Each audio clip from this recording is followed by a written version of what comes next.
writing poetry since I was in elementary school, and then I stopped for decades.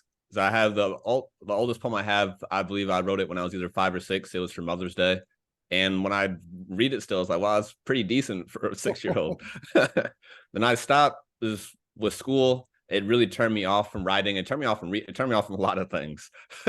So once I graduated from college, I still really didn't write that much until I'll say 2016, 2017 is when I picked it up again, just playing around with it. I would write love letters for girlfriends, things like that for Valentine's Day. And then when I moved out here is when I really started to dive back into writing. I came across a song, I forget the title. It's by J.R. Ryder and Royce the 5'9". And Royce's verse at the end, it triggered something in myself. And it's just from that point forward, I really started to focus on writing in my free time.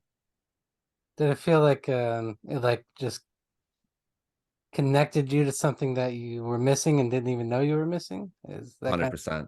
of I 100%? feel like the writing was the 50% aspect of what you just said, and then Mhm. making music was the other 50%. As I was in the band from the 5th until the 10th grade, played percussion, wasn't very good, but I always had a sense of rhythm and just appreciation for music, and stopped doing that from 10th grade until this year.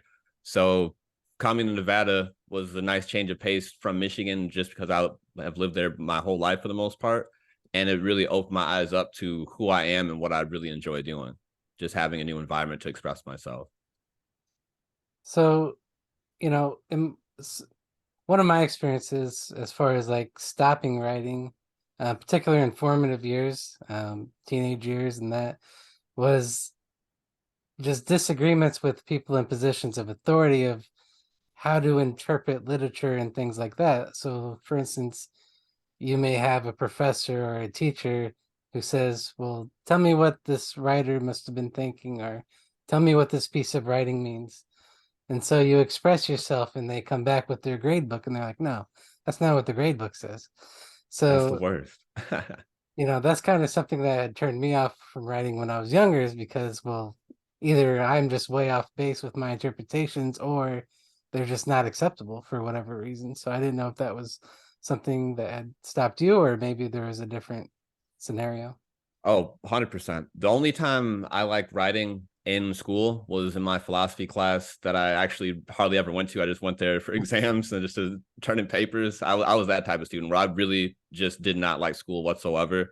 So just because of the rubrics, the grading systems, I don't think it's a great way of measuring anyone's intelligence. It's a great way to teach people how to follow directions so they can learn how to follow directions when they work.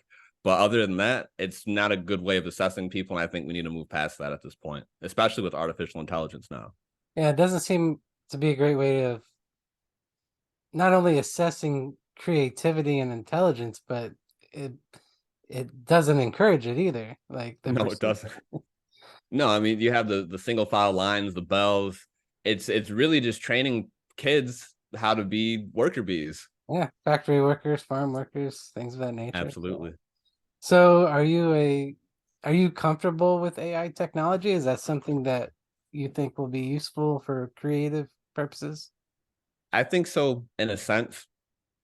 With writing, it's tricky. I actually work for I'm contracted through a company, Mother Tongue, where I'm working on an AI writing project. I can't really get into the specifics of it, but I do think that it has a long way to go in terms of replicating how we can create, just because it doesn't have any feeling. It's more so just piecing words together. And if you give it a maybe like a medium tier poem, it can't even figure out how to do that, where you could give a 6-year-old instructions and it could definitely do it, or they could definitely do it. So it can't do riddles well. So in terms of productivity, I think artists are safe for the most part for the time being for the next few years until there's really some advancements in the area.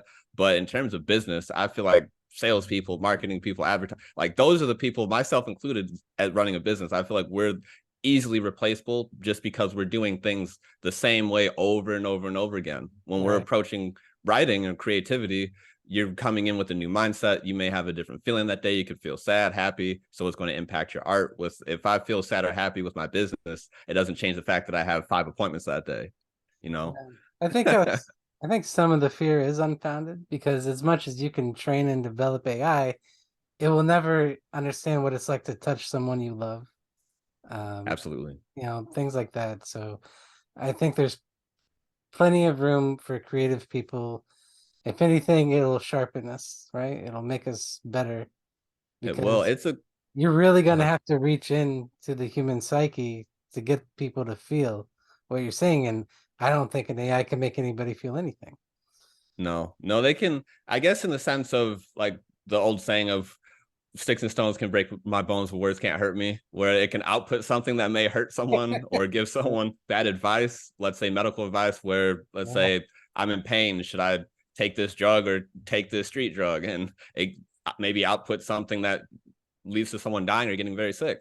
So there's that worry in the sense of disclaimers and boilerplates and things of that nature. But when it comes to making someone feel a motive from a creative expression, I think we're very, very far off from that. Right. So when you're do you tend to develop your music around your poetry, or is it the inverse, or do you have some kind of combination? It depends. That's why I love being creative, just because we can just do whatever we want and it's just leave it up to the world in terms of how it's interpreted. But with when I first started writing poetry again around 2020, 2021, I was strictly just writing a cappella, no instrumentation behind what I was doing. So I believe the writing from that period was had much more depth because of that. I think with writing with a beat, you have to of course have a flow and fit within pockets. So you're limiting your creativity in a sense to fit those meters. So when I'm making music now, I'll typically just turn on a beat as soon as it could be the song title, it could be promise, and then all of a sudden another word will come, and then it'll just be a snowball effect from there. Just because I'm trying to rhyme as much as possible to make it the way that I think in my mind. So when it's time to, it's not something I have to think about, it's just something that just happens. Are you how much energy do you put towards trying to craft a piece of work um into metrics such as, well, how long do I need this piece to be? Good What kind question. of, yeah. There when I first started, I had, especially with music, I had no clue about anything with the DAWs. I didn't know how to punch in, barely knew how to set the mic up, record anything. So a lot of my shorter pieces on SoundCloud are probably like 20, 30 seconds, just because I was thinking, okay, I can rap for about that long and then I'm out of breath. So that's it. So once I figured out and became more comfortable with the audio engineering process of making music and learning how to do that myself, it opened me up to, okay, I can put this sound effect here, I can put this ad lib here and bring more meaning to it as opposed to it just being on the paper. But at the same time, going back to what I said earlier, with the acapella aspect of writing, I still feel like you can get deeper just because you have unlimited space. For sure. um if you're sometimes like you have prompts that just come into you, that just flow into your brain from the universe.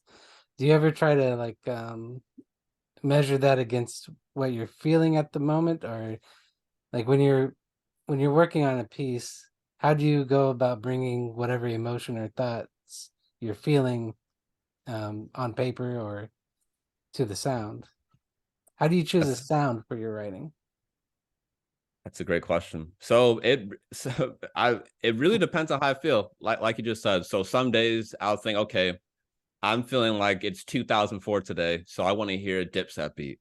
I want to hear like 10, 20 of them, and I'll pick one of those, and I'll just put myself back in that moment, and then I'll have that expression of maybe reminiscing about that period, thinking about how it could be different, and then taking that feeling and either writing it, thinking about the lyrics in my head throughout the day, putting some notes down throughout the day, and it could be a jumbled mess. Maybe I'll start with the last verse first or a chorus first, and then just build from that point. So it really does depend on how I'm feeling with this, but with the sound specifically. So sometimes I may want to hear a beat from the Neptunes with Pharrell and Chad Hugo, and then I might get into a bag where I'm rapping like someone from the Clips with Pusha T or Malice. So I draw a lot of influences from a lot of the rappers that I've heard in the past and currently. So with still in the process of developing my own sound, since I just started making music in February, I'm still drawing inspirations from all the people that have and continue to inspire me as I develop my sound. So today I have no idea what type of song that I'll make, just because I haven't put my mind towards that process yet. But once I decide what type of sound I'm feeling today, that's how the lyrics will come from that point. So I try not to think about any lyrics until I hear the instrumentation, just so it's specifically for that moment. So really, it's the music that's kind of the genesis of your emotions and your thought patterns. Absolutely. Even before I was making music, I'm listening to music all the time. Like if you took a picture of me the 5 years in college, 80% of the time I probably had headphones on when I'm walking through campus. And the other times I'm probably at parties with the music playing. So I love having music around me, whether it be just music on or just the feeling that it evokes within people. You can take a fast song and dance slow to it. You can rap slow to it, you can rap fast to it. So there are just so many different ways of looking at any piece of music. So when I'm listening to it, it always feels new in a sense. Even if I have a song on repeat, I'm catching new things. I'm catching new things in the beat, catching new things that someone like Lupe, I can listen to a song that he recorded back in 2006 today and probably catch a new line. So there's just so many things with music that are packaged into listening to it in the moment and then another moment in the future. Yeah. I think a lot of people don't appreciate the physical aspect of listening to music because, Oh, yes. whether you're sitting in your car and it's the vibrations of the seats, but music can cause physical changes. You can start sweating through music. It can make you cry. It can do all kinds of Absolutely. incredible things. When So, I'm that's a great point. Is when I'm recording, sometimes I'll get, if I'm doing a piece that's personal, I'll start getting emotional when I'm doing it. I'll either like get afraid of the experience for a second. It's like, do I really want to go down this path and be that vulnerable? But yes, I do, because it's going to make me a better artist and a better creative, just because I'm being more expressive in that sense. Where before I was making music, I was someone that was very reserved with my emotions, and now I feel like I have an outlet to get all of them out every single day, and I feel much happier because of that. And I enjoy making an impact if someone catches a line that sparks a new thought, makes them feel a way, maybe happy, sad, depending on the context of the piece. That's really what I do this for, is just to put positive energy out there into the world. yeah, it takes a lot of energy to create energy. It Um, does. you know, the when you're going into those spaces, you have to find a way to tether yourself to remember you're working on something. Um, and so, what do you do to kind of mitigate against falling? I know sometimes people, like, it gets into you and it's hard to get out. So, I mean, does that happen to you? Absolutely. How do you avoid that I pitfall? I think it's happening now, to be honest with you, with in the sense of when I'm not working, I want to be making music. 100%. So whether it be recording music, listening to music, thinking of ideas, thinking of different ways to approach rhyming, thinking of how to piece up syllables differently, thinking about how to incorporate different types of figurative language, anything like that, I want to be working on, because the process of working and just the regimented do this, do that, and then do this at this particular time, I no longer want to do that. I really just want to be creative with the rest of my life in terms of how I interact with people and how I give energy to people and receive it. So moving forward, I think making music will take up more of my life. But then once I'm firmly rooted in that, I think I'll be able to take that, all the energy that's built up from that point, and then branch off in different areas. So it's great that you have a passion, like a natural passion. You don't have to force it. Is that something that you feel you were born with? Did you have people around you growing up that kind of led you in one direction over another? Not necessarily. I mean, with my upbringing, my mother, she has crafted, I'll say, the bulk of how I see the world, with from the process of developing into yourself. So we were never told you should be this, you should do that. There was always an environment. My brother and I, Christopher, it was just a matter of, okay, I gravitated towards math when I was younger. My brother was someone who would like to scale the walls like Spider-Man. So he's left-handed. So my mom knew from that point, and as did I, since I'm 6 years older than him, that he would be very creative, and he is. He's a graphic designer, animator, firmly rooted in that's what he went to school for as well. So for me, my mom, she created a company called Petrinian Workman back in the 90s because she had a feeling that we would work together. So not something that she ever pushed me toward, but it naturally occurred in 2017 when we created a recruiting business, PWW Recruiting. So I personally have never experienced an environment where I've felt pressured or pushed to be anything but myself. That's amazing. That's great because it is really, it's not so much providing guidance as it is providing an environment where you can search for your guidance and find yourself in a way. So, I mean, that's definitely a good path forward. Um, do you do that for yourself now? What kind of, do you go to a certain space to create, or you just kind of go everywhere and create?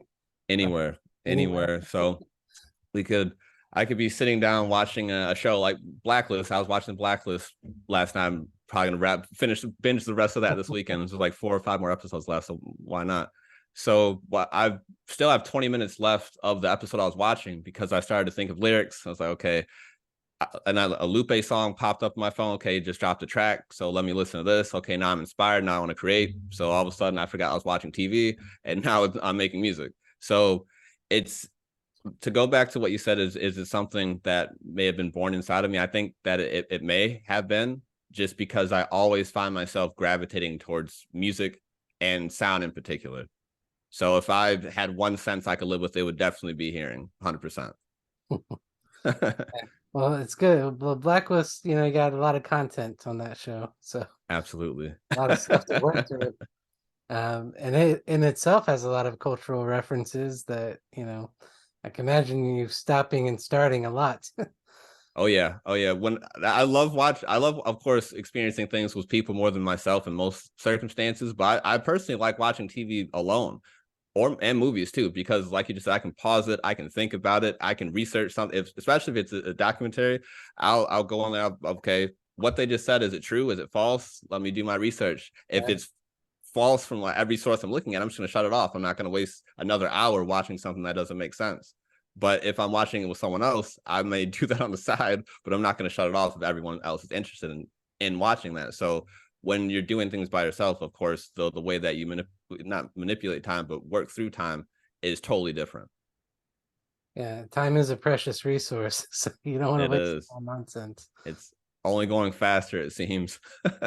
Yeah, every year gets faster, It does. perception wise, because Absolutely. you know, um, would you be comfortable like maybe taking us through a couple of your songs and your work and kind of describing, the Absolutely. genesis and taking us through the process? I'll do that with the song I recorded yesterday. I'll share my screen right now. Okay.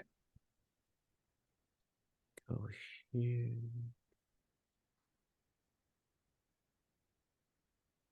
Okay. Can you enable the screen sharing? Oh yes, give me just a second. Sorry. No problem.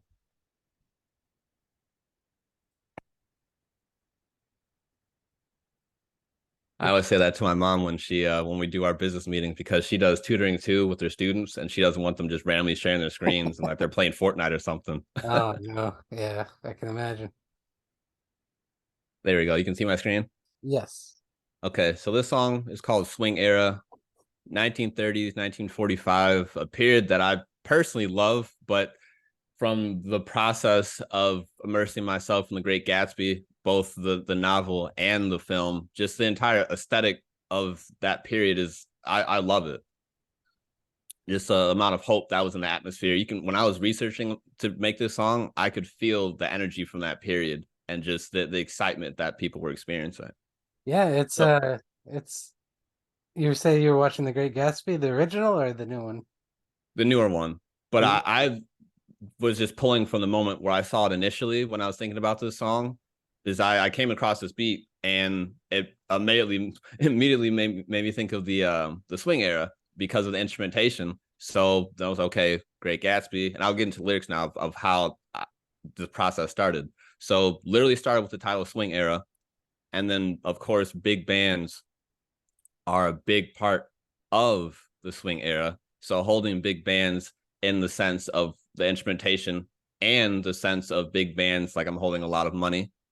Then Orwellian pig hands up for the development of jazz. So Orwellian, of course, George Orwell, Animal Farm, he wrote that and published that book in that period. So why not throw that reference in there too? Towards the development of jazz, jazz developed in that period too. So we're tying two ways of this era cultivating both literature and music in one line. And then has Benny the Butcher turned Goodman. So Benny the Butcher is a rapper from Buffalo. And of course, Benny Goodman is a famous musician from that period. And my name, of course, is Ben. So throwing that in there too. So should men arrive with zoot suits, Milton Bradley ladders, and pursuit shoots? So zoot suits, commonly worn during the time period. Milton Bradley, they invented the game Shoots and Ladders in that time period, funny enough. So throw that in there. Ladies coming in with flapper dresses and presses. So women wore flapper dresses primarily when they were out and about during that time period. The architect within architectural Art Deco, well developed, but not part Gecko Echo. So that part there with architecture in that time period, Art Deco was the primary aesthetic, if you will. And then I was thinking, okay, what rhymes with Art Deco? That's a really particular thing. It's really in that time period. It's not something that I was thinking about before I was doing this, so I don't have anything off the top of my head. So okay, Deco, Echo, Gecko. Okay, so I was like, what are things that geckos do, or what's something about them? Apparently, geckos have, as the researchers say, they have well-developed limbs. So, but well-developed, but not part gecko to create the association with the animal. But of course, still remaining on topic as well. And then echo, I thought that was just a cool thing to put in the song with, of course, still rhyming with deco, gecko as well. Then open spaces, clean lines, screwball comedies, balancing mean signs. Open spaces, clean lines, once again, tying together with the architectural component. That was a big piece of the architecture and the interior design of that time period. Then you have the screwball comedies. They became very popular during that time period. And balancing mean signs leads right into the chorus of getting into the World War II and the mean signs of the atom bomb. So the chorus or the refrain, old-fashioned cat but never Tom, still wish they didn't drop the atom bomb. Satirical references helped us to sit calm. Network radio, from there emerged sitcom. So old-fashioned cat but never Tom. Of course, Tom and Jerry. Cat was slang used during the time period. And then I didn't want to be referred to as an Uncle Tom, so never Tom. And then still wish they didn't drop the atom bomb. I mean, that still, just the fact that we could do something like that to humans or any life form for that matter repeatedly is just, I still can't wrap my head around that. I can't imagine wanting to hurt someone in any context, but to do that to so many people and just leave a stain on their nation it's repulsive. And after that line, satirical references helped us to sitcom. So the satirical references helped me bridge the rhyme of sitcom, the word association there in sitcom. And of course, the network radio, very popular during that time period, and sitcoms emerged during the swing era as well. Repeatedly chorus, then rosy cheeks and dark eyeliner, finger waves, but the victory roll eye finder. Women, in terms of their presentation, rosy cheeks and dark eyeliner was very popular during the time period. And keeping the context of women either being out and about or getting ready, finger waves, but the victory roll eye finder. Finger waves and victory roll were two different hairstyles during the swing era that women wore. Then we get into wristwatches. She approaches with brooches. Coaches call timeout for the pearl necklace. Dirty minded, leaning in for the spec kiss. Sex appeal, you should expect this. So wristwatches, common during the time period. Oh, really common in most time periods. Brooches, women, especially during that time period, love to have the big brooches. Just another thing to add to their arsenal of being out and about and just looking the way they wish to look. Dirty minded. Also, coaches call timeout for the pearl necklace. So with that, of course, the sexual reference and pearl necklaces were very commonly worn during that time period too. So just calling a timeout for the people with the dirty minds, dirty minded, leaning in for the spec kiss. So not referring to what most people would probably think about, just leaning in to have a regular kiss. And the sex appeal, you should expect this. Sex appeal, big component of the swing era, and just really exuding that sexuality and being yourself in the moment. Drinking top, always Manhattan, referring to the sexual act of top, the drink Manhattan, and then the city of Manhattan too, where a lot of that energy was encompassed with the swing area in that time period. Then Great Depression meals can flatten. Great Depression pretty much coming out of that time period, since it was 1930 to 1945. And then the ending of that line, meals can flatten. I imagine someone during the Great Depression period eating a canned meal and then flattening the can. So you have the can flatten to close that out. Yeah. Then individualistic expression cycling with another X session. So individualistic expression ties right back into that sex appeal component of be yourself 100%, and cycling with another X session. But make sure if you have a bad circumstance with the relationship in the past, don't keep doing it. So cycling through that process. The next line is my favorite in the whole song. Is it so simple? Is how does life look in Esquire? So Life Look, those were two magazines that were very popular in the swing era. And then Esquire, of course, is still relatively popular now. A lot of people don't read magazines anymore, but I guess their website still drives some traffic. And Focus on the Night, she wants to undress Squire, rough road ahead like how the stress tire. So Focus on the Night, two contexts, the night going back to the medieval times and the night being nighttime. She wants to undress Squire. That ties together the concept of me being the night and her night in that sense for the night. And rough road ahead like how the stress tire. So multiple contexts there. That ties back into the drinking top, always Manhattan, where rough road ahead, it's going to leave you stressed. And if you're in a car, thinking about the car's context of being in a rough road ahead, the tires are going to be stressed too. So flying to Germany, she's thinking, yes, Meyer, a tire fitting jitterbug sire, making way for the ballroom before dialing cars called room. Groovy started Earthworm Jim, mirroring shiny entertainment, Earthworm's him. So flying to Germany, she's thinking, yes, Meyer. So making sexual reference there to the sausage was Oscar Mayer. Oscar Mayer originated in Germany. The tire fitting jitterbug, of course, crazy dancer in that time period. I've actually never done it, but the way that looks, it looks like a lot of fun. Sire, making my way for the ballroom. So tying the sexual reference of yes, Meyer to ballroom and the process of doing the jitterbug before dialing cars called vroom. So vroom, common sound that kids love to make when they're thinking of cars, and vroom is a company that delivers cars remotely, and you can call them about it. Groovy started Earthworm Jim. This was a game I played a lot when I was younger, Super Nintendo. And I don't know why it came to my mind. I guess Groovy is slang as well during that time period. So that's what spawned Earthworm Jim. It took a little bit to piece this part together because after Vroom, I was lost. I didn't know how to go from there. I already did ballroom, Vroom. So, okay, what do I do next? And then I came across the slang like Groovy. Okay, Earthworm Jim, make that connection there. And then was mirroring Shiny Entertainment, Earthworm's him. Was Shiny Entertainment, that is the company that developed Earthworm Jim during that time period. And then just reflecting on that process, I'm the Earthworm in this context, if we're looking at it from a reflective point of view. Dim the lights as we do the Lindy Bop stop. So Lindy Bop, another dance. They had some crazy names for their dances back then. Stop. That part, of course, rhymes, but I thought it'd be cool to just stop really quick in the song to give myself a break and the listener a break to just kind of palate cleanse before we get into the final portion of the song. Please, no one from Harlem harms them. Chauffeured in a Chevrolet Bel Air. Art of George Tucker show. We should sell care. So Harlem originated the Lindy Bop. So if there are people that are not from Harlem doing the Lindy Bop, I want to make sure the people from Harlem accept the fact that they're doing it. So please don't harm them. And chauffeured in a Chevrolet Bel Air, luxury vehicle from that time period. There weren't that many, but that was one that stood out. And Art of George Tucker shows we should sell care.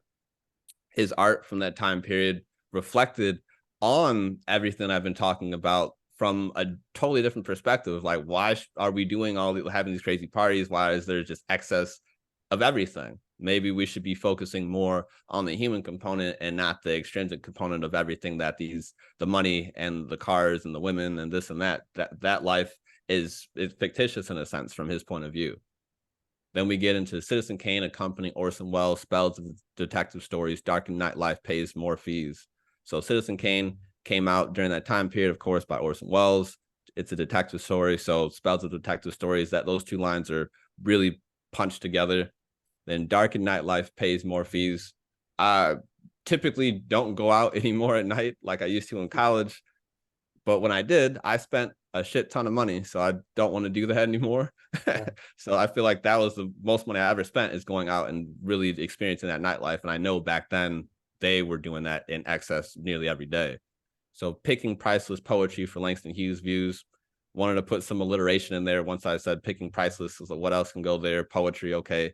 Langston Hughes released a lot of poetry that's still life-changing in that moment. And in this moment, I wanted to throw him in there as a historical reference. Experiencing a musical holiday, phrasing and tempo changes from Billie Holiday. So I thought of the second line I just said first about Billie Holiday as, okay, Billie Holiday, of course, one of the most famous musicians of the swing era. What was Billie Holiday known for?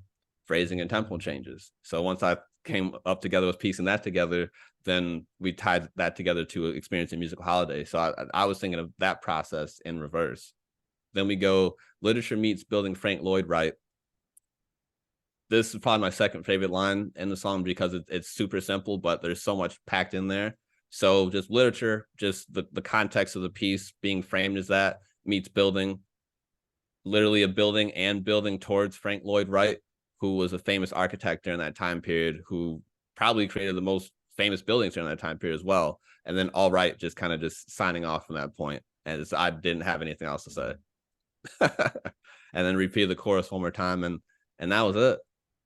No, I mean it's really impressive. It's almost a history lesson, like a I 30-year appreciate time that. frame crunched into one song. I mean, I can almost envision the music video in my head, Thank especially you. as you're reading it. It's almost like the music is in your voice, and then the imagery. It's really fantastic. I I think appreciate it, Gideon. it's it's also funny that the Earthworm Jim. To me, it's like even though you're Love writing that. about this series, it's like there's a part of you that wants to express itself so badly, it can't help but throw that in there. I Like, by the it's way, you know, I that's I love that you said that, because I struggle a lot with remaining on topic yeah, with my songs. I prefer freestyle to just let me just say whatever I want, make it rhyme, make it sound cool, then cool. If you like it, you like it. If you don't, you don't, whatever. But in the process of actually learning how to do songwriting, making it make sense for the listener, it's sequence. They like you're saying, you can experience it in your mind. You can feel the music in my voice, because I took the time of really making sure that does this make sense, but without compromising myself and not throwing in those Earthworm Jim lines and funny things like that, because that's my personality. I love Earthworm Jim. I it, play the it, game religiously, and it's just randomly popped in my mind. Okay, it has to go in here now. well, inserting things like that really takes a piece and makes it unique to the individual artists, because otherwise it's like, well, okay, well, you have this nice piece of writing, but tell me. You can get an idea of who the person is writing it when you include personal references like that. And if you Absolutely. can scroll back up, there's another part I wanted to ask about. Let me zoom Um, out too. it was in regards to the art. So, Okay. where's that at? Art of George Tucker shows we should sell care. No, no, further up. Okay. It was the Art Deco and the gecko. Ah, You mentioned something about there we go. First one right here. how geckos are well developed, but they're also adapting to their environment. And when you pair that with the creation of Art Deco, you can see how art is evolving during that time frame, as well as and geckos can also, to my knowledge, lose their tails, They regrow. can. So as we lose pieces of ourselves, we also grow. we regrow, and we become something new when we do that. And I think that that's very artistic, so it fits very well with that. I appreciate that. And your explanation, that's why I love the process of creating, because you took it further than I did in terms of geckos and kind of building it out more. So I appreciate that. Thank you. No problem. I mean, how much research went into this? Because like it is, I wasn't expecting that much detail with the Yeah. explanation. Like it's really impressive. Like I don't, do you already know a lot about that time period, or was it No, okay? I no, not at all. I mean, I actually have a terrible memory, funny enough. I don't know if it's too much cannabis or just built in where I just have a bad memory. I don't know. But especially with history, so with the swing era with the song, I was really just going off of, okay, I really like the way that the sounds. I like the trumpets, just the way that it feels big, it feels grandiose, if you will. So what else makes me feel that way? Great Gatsby makes me feel that way. So I was okay, let me immerse myself back into the story. Let me pick some pieces from there that are relative specifically to that piece, and of course the time period too, and then branch off from that point. So that's where I go into my research. Okay, who were famous people during this time period, whether it be creatives, whether it be politicians. I didn't throw any there in this context. Poets, artists. Okay, well, a few names there, a few references to some of their work. What types of architecture were popular during that time period? What type of entertainment were people into? Were they, of course, they're listening to the radio, they weren't watching the TV. So have to shift. I shifted my mindset in a sense of, okay, what would it be like to live in this time period? And then, okay, once I've placed my mind in this time period, who would I interact with? Who would I speak to? What would it feel like? What would it sound like? What would it smell like? Just really getting a sense of the period from a human standpoint, and then taking that feeling and attaching it to the research, so it has my personality sprinkled throughout, but remaining factually correct as well. Yeah. Was there like we all have preconceived notions about the past. Was there some things that surprised you as you were researching this work? All of this, all of All this, everything. That I love learning new things. So this process of taking a topic where I'm not well versed in it whatsoever, I still don't think I know a lot about this time period. Just because there's so much packed into it, so many different artists I didn't touch on, so many different types of dances I missed. But with this process, it really just took me to a different place. It did, where I just jumped from 2023 to either 1930, we'll say, and really just immersed myself in that moment.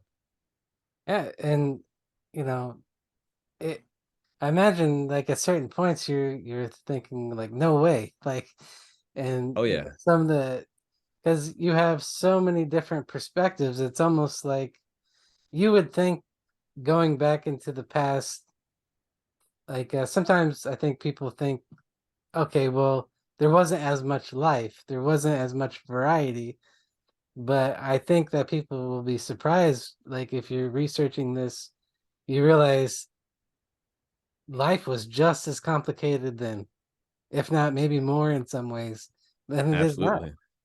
Um, Especially with the World War back then. yeah, a couple.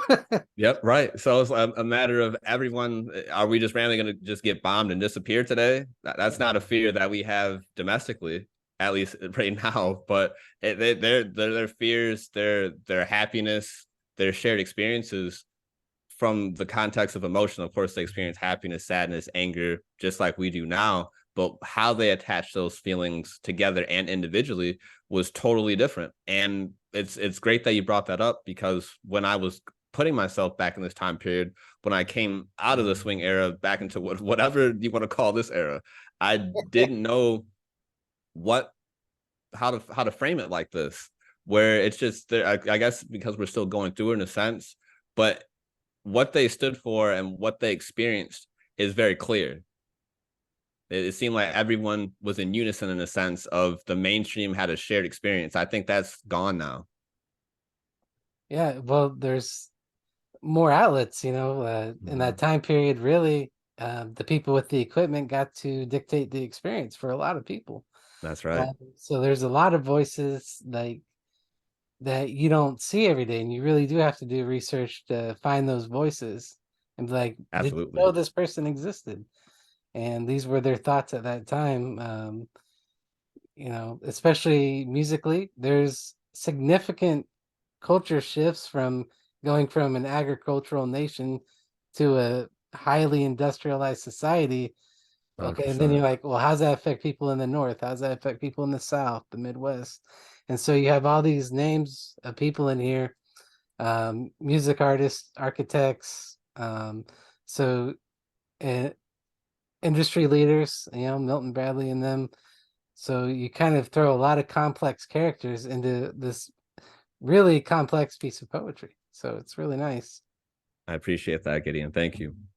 It one thing with these pieces, because the attention spans are the worst they've probably ever been. I can't say that for a fact, but I feel like I'm probably right in that sense, just because of how distracted we are with the notifications, the scrolling, all the outlets, like you said. Like, what do you pay attention to? What do you filter out? Yeah. It's a very difficult process, especially as new things like AI are introduced, where there are new thought leaders that appear out of nowhere. Do you follow them? Do you follow her? So it's it's just a very interesting time to be alive, I guess.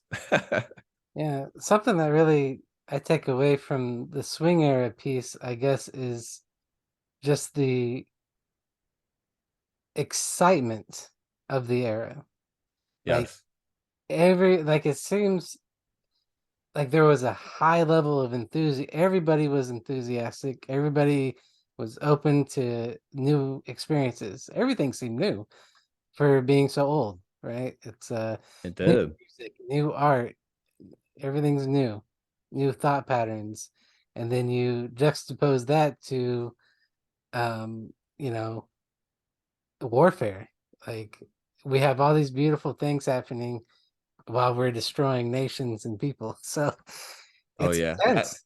Yeah. it had to the like as perfect you said that, just that dichotomy there between all this expression, all this happiness, this excitement, everything's new as you said, and then oh, we're dropping atom bombs too at the same time. So that context, I felt like it could not be lost in the way that the piece feels, just because that was such a it's still a pivotal point in the way that the world works.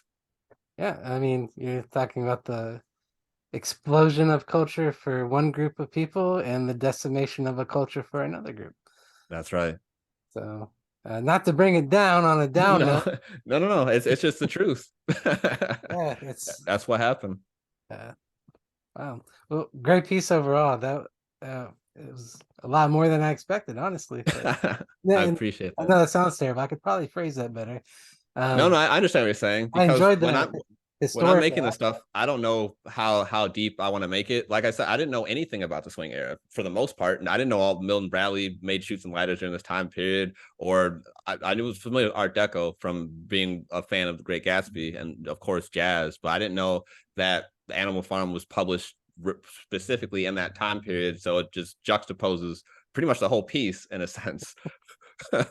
Well, it's a reflection of the complexity of life. Exactly. Um, so was it you had the musical piece in mind already when you wrote the words? 100%. Okay, could you I was share a listening. bit of that? Well, this piece was produced by a producer, vice versa. So I would have to contact them in terms of their thought process Okay. of how they made the beat. But that's something that's a good segue. Is I do plan on getting into producing beats once I feel comfortable with the rapping portion of making music Hmm. for hip hop purposes. So that's something I'll probably dive into next year once I feel like I can just okay, let's make a song about writing about school buses, and I can just spit a 16 verse off the top of my head. Once I get to that point, that's when I'll start producing instrument making Well, instrumentals. Excuse yeah, it sounds really time intensive as well. And it's like, me. well, It where do is, you focus your time? because you can take just this first verse. I probably went through this portion maybe like 20 or 30 times until it sounded the way that I wanted to sound. And are you, when you're vocalizing the words, are you timing it with key elements in the music? Or are you just kind of letting each piece speak for itself and combining? Like, In both cases, both cases. So with this piece, the instrumentation guided the flow almost 100%. And there'll be some times where I'll start a piece. Let's say I started this piece where the first verse is done. I may go take a walk, go do anything else.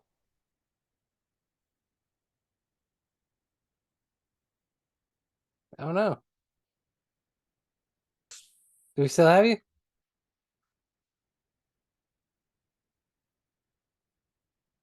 Those lyrics and then put those over the beat.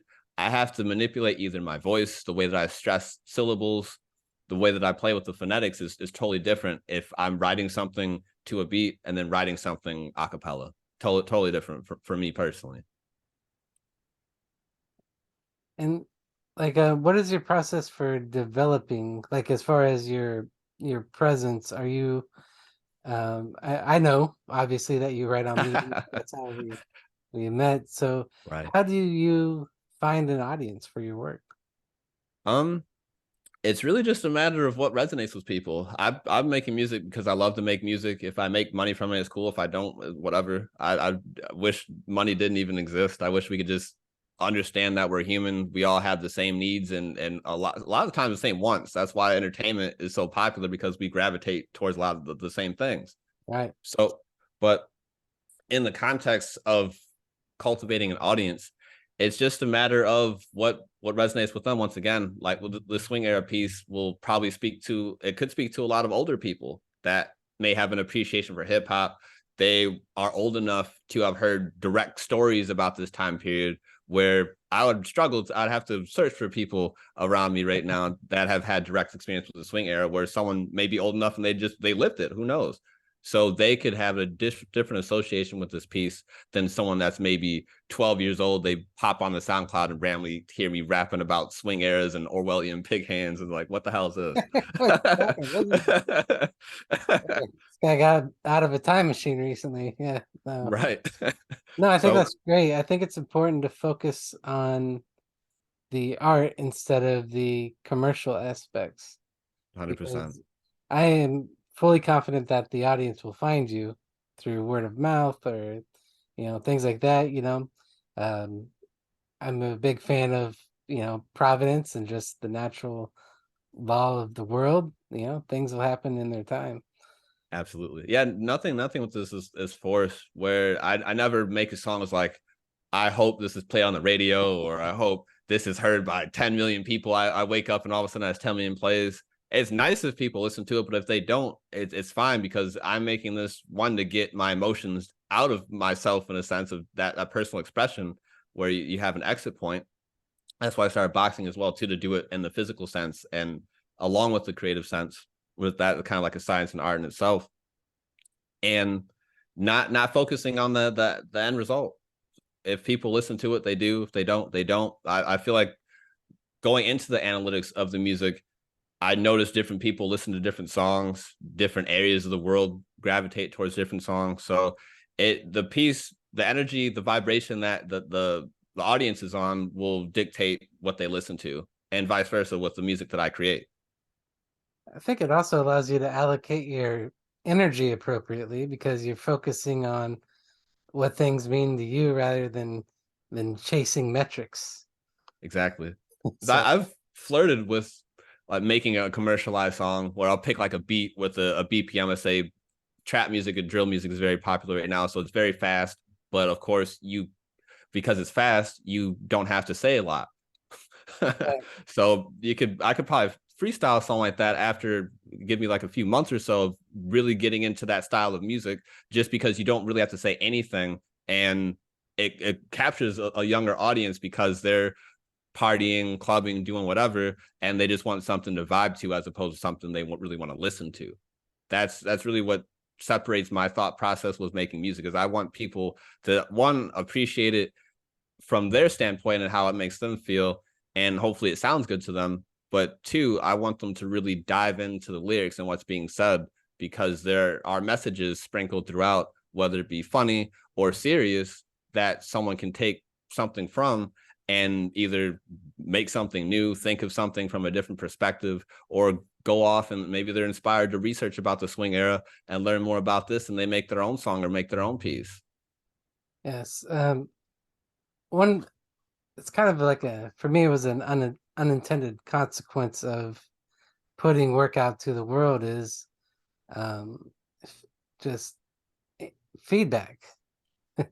So Yep. interacting, socializing with feedback. I probably talk to more people now than I ever have in my life, and it's all based off of interacting with other creative people. And you know, you don't want to get to the point where you're imitating, and that for me that's always been a challenge. So I try to avoid reading the big works, like the best books. I try to avoid reading them because I don't want to accidentally, you know, copy them in a way. But Right. at the same time, when you have works that influence you, it's important to share them because it's nice to see other people feeling inspired by your own creativity. I think it's the intent and the attitude that really, pulls through in the words. So I agree. Where you have that feeling attached to your work, your audience will likely feel the same as long as the intention is pure and positive. As I've made quite a few songs now, but a few of them I may have been in a negative mindset at the time of recording them, or maybe even writing the lyrics. And with them having maybe minimal plays, I think that energy it demonstrates that where my vibe was off. So why would anyone want to attach themselves to that and feel like how I felt in that moment? yeah, it's suppose you find what you seek, you know. That's So right. do you find yourself avoiding like publishing more darker pieces? Do you just only try to focus on things that are lighthearted that make you feel We can good? go into a dark piece if you want. Yeah, sure. I'm all about it. I love melancholy myself. So this piece here, are you a Star Wars fan? Oh yeah, I'm wearing my I got my Oh, perfect. shirt on right now. So this piece is for you. So it's called Her, but it's about, of course, Darth Vader, Anakin, and his association with Padme, which I think is tragic. Yes. And I didn't realize how tragic because my memories of Star Wars are from being a child, and of Right. course, like the Rogue Ones and the few that came out when I was an adult. But when I think of Star Wars, I think of childhood and just my experiences with my family. So revisiting the series was like, okay, there is a lot more packed in this than I thought. Yeah. So to kick it off, just setting the record, this is about Darth Vader. Steps taken as dark forces invader. Padme, force choking, had him say, with the Queen of Naboo, had two children, good home, looking to build in the direction of light, thought I had it right. Married on the low, slowly dreading the loss of her, nightmares, hairs at a standstill, chills mixed with paranoia. So Darth Vader, of course, the character, the lead of this piece, steps taken as dark forces invader. Dark, of course, the dark side of the force. And then the association with dark Air Force Ones in hip hop culture is usually the intent of doing, you're going to rob someone, do something bad. So I don't know why those shoes have that connotation, but I figured let me put that in there as well for someone that's familiar with that particular culture. And then Padme, putting her right there at the beginning in between, having that line in between those two characters, I think sets the stage for the rest of this piece here. And of course, with him force choking her, leading to her death while giving birth to Luke and Leia, that is kind of jumping into the future because we're going to get more so into his thought process of how he saw himself with the light Padme, this new getting into the force and really having a positive outlook on what's to come. With the Queen, force choking had him say, with the Queen of Naboo, of course she was the Queen of Naboo, had two children, as I just referenced, good home looking to build in, it seemed. The direction of light, thought I had it right. So just this internal dialogue of, okay, the light side of the force, dark side of the force, what's going on here? Married on the low, their ceremony, no big fanfare whatsoever, hidden, slowly dreading the loss of her. So his feeling of him losing Padme, I feel like, is what drove him to become Darth Vader and killing his wife by, in his mind, thinking, I want to protect her so badly, he removed her from the world. So slowly dreading the loss of her, nightmares, that just really brings that ominous, with the instrumentation for this piece too, it's very ominous. And the word nightmares just really fit in that context. Hair's at a standstill, chills mixed with paranoia. Just his paranoid mindset, just putting it gave me chills just going through the story once again, just how tragic it is from the point of he is thinking he's doing the right thing when it's really chipping away at the person he loves the most over time. And it's very sad to see. Then we get into the next portion here. Destroy the positive surroundings, silent but positive, the heart's pounding, pregnancy announcements, Jedi ordered announcements, Palpatine throughout the scene, thoughts of Mace Windu into, June new meaning of Darth Maul, all found it quite shocking. We'll get to the last line in a bit, but destroy the positive surroundings, really get into the portion of him shifting his mentality to the dark side of the Force, silent but positive, the heart's pounding. So from the listener standpoint and my standpoint making this piece, I was thinking about, okay, what would it feel like to have these powers and know that you can tap into more of them? And that sense, it was heart pounding when I was writing this, and so I just felt like throwing that in there. Pregnancy announcements, referring back to, of course, them having 2 children. Jedi ordered announcements. That I do have this piece on Medium. I published it by myself because I wanted to put the imagery in there too. So at that portion with Jedi ordered announcements, I believe I have the portion where Anakin is taking out the younger Jedis. So that scene right there is like, okay, you're never coming back from that. How could you even think that you could be light anymore after doing something like that? So Palpatine throughout the scene, getting into him killing Mace Windu, lots of Mace Windu into that line. I know he didn't slice him in half. He got it. We'll get into the last line of how he did kill him. But I said that to say the next meeting was June new meaning of Darth Maul was, of course, him being Darth Vader, but Darth Maul having the lightsaber with the dual blades. I wanted to draw that parallel to another portion of the universe at the same time of remaining on topic of him mauling Mace Windu from the aspect of being Darth before he became Darth Vader. So all found it quite shocking. So that scene with Samuel L. Jackson getting shocked to death off the platform, that's also on Medium, that the imagery there, but the process of him killing him was shocking, and him killing him via shocking, I thought was cool to tie together there. And chalking the previous actions. So he died, so we're going to chalk it out now. Action. I have that echoing in the piece because I thought it'd be really cool just to have that set off what's about to happen now. So Dooku heads roll. The scene, of course, was him taking the 2 blades and doing what he had to do. Toll of disregarding the light. Camera captures insidious raptures. Red aura given off by a Rogue One. Who will survive? So Toll of disregarding the light, where before he beheaded Count Dooku, he was saying, like, I shouldn't do this. Should I? I won, so he's done. He doesn't have hands. How could he be a threat? And he's like, no, you need to do it. So he did it. So total disregarding the light. Camera captures insidious raptures. Red aura given off by Rogue One. So who will survive? So the last 3 lines here all were kind of one line in my mind of just the scene of Rogue One, the ending scene of where it's very red, as is the imagery for the cover art here, where you just know that Darth Vader is about to go crazy. And there's nothing that anyone can do about it either. It's probably my favorite scene from Star Wars, period. So who will survive? No one. I have that echoing throughout the song as well. Sounds of a red saber, opposition watching the piling up of the dead neighbor, alternative ending for the Galactic Enterprise, Vader entered, surprise, continuation of the onslaught, reflected beams resting upon shot, a moment of silence for violence. Then I say Star Destroyer to get to the last portion, but sounds of a red saber, that's how the scene kicks off, where you hear the sound of a saber, and of course you see it. Opposition watching the piling up of the dead neighbor. So if you're in the back of this room with Darth Vader, you're watching all the people you know very well, just all of a sudden, oh, he's gone, she's gone. So, and you're probably going to be next. alternative ending for the Galactic Enterprise, Vader entered surprise. So instead of him being locked out of that room when they're handing off the data chip, in this song, he actually breaks through. So then you have the continuation of the onslaught. So we're changing the ending of Rogue One now. Reflective beams resting upon shot. So anyone that shot one of the beams from their guns at him, of course, he reflected it, and now it's back at them. A moment of silence for violence.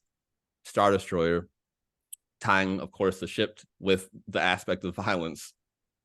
Then we get into their deaths protected the Death Star. I thought that was pretty cool to tie the fact that his cause, in a sense, protected the Death Star since they had the schematics of the ship on that data chip. Then you have Corvette intercepted by the next car. The Corvette, from what I remember, was what was able to make this possible. So it's intercepted in this context. NC-17 cinematic. So with Disney owning the Star Wars property, they can only take the violence of Darth Vader so far. But in my mind, I wanted it to capture how someone like him would really be. And I think an NC-17 film about Darth Vader would really capture his character perfectly, because that's the type of person that he is. And he deserves to be able to be himself without any restrictions. Same with like Venom, characters like Joker really deserve just to be unleashed completely in the context of film. And the retrieval of schematics, Rebel Alliance. So just referring to the Rebel Alliance once again, we retrieved the schematics in the context of Darth Vader. So the dark side of the Force won, and Padme lent the strength to defy defiance. So tying the song title "Her" back to his love for her, of the only way that he was able to accomplish this and retrieve the schematics was because of his love for Padme, and that's how the song closes. Yeah, it's definitely heavy. That's yeah. No, that was really good. Um, Thank you. it's nice to see things. It's like you're almost behind the mask, watching these events unfold. You're along for the ride, watching Darth Vader go through these things. And I think you're right. It is a tragic love affair, and It is. you know, you're right. I had the same experience, same as you as a kid. You're like, you just get a very face value interpretation of what's going on, and then you come back to older, and it's like, well, is he really a bad guy? I don't know. I mean, he does bad Right. things, but there's a huge but. There's lots of buts, Mm, and I think one of them is that you have to recognize that. Okay, does being a Jedi mean you're a good person? Well, how would you feel if you were told, hey, to be a good person, you have to abandon your family? right. Okay, It's a so tough that's something ask. that really stuck out to me is how I think in the beginning, at least, Anakin just has a significant level of empathy and humanity, and he's being asked to shed himself of his humanity in order to service this order. So they want to not only control him for their own purposes, but they want him to take everything that makes him Anakin and get rid of it Yep. Where you out just go of their from own Anakin to fear, Jedi. out of their own fear. So I think that's something a lot of people gloss over is like, hey, yes, he's powerful. He was asked to abandon his mother. He was asked to abandon his wife, abandon his children. Um, all the while being told he's a bad guy because he's not wanting to follow those orders. Right. So, Yeah, there's just, you explain that perfectly, where there's just so much to not just Darth Vader and Anakin, but just really all the main characters in Star Wars, of just the different things that they have to go through internally and in relationship with each other, as they're all experiencing this grand world, where I believe our problems would be much more significant, in a sense of if we were able to go to Mars, go to Venus, just go to different planets and experience different species. We would have a totally different way of interpreting the world. I think Star Wars and Star Trek, they do a great job of capturing what it would maybe be like to be able to traverse through space and interact with so many different beings and have it make sense.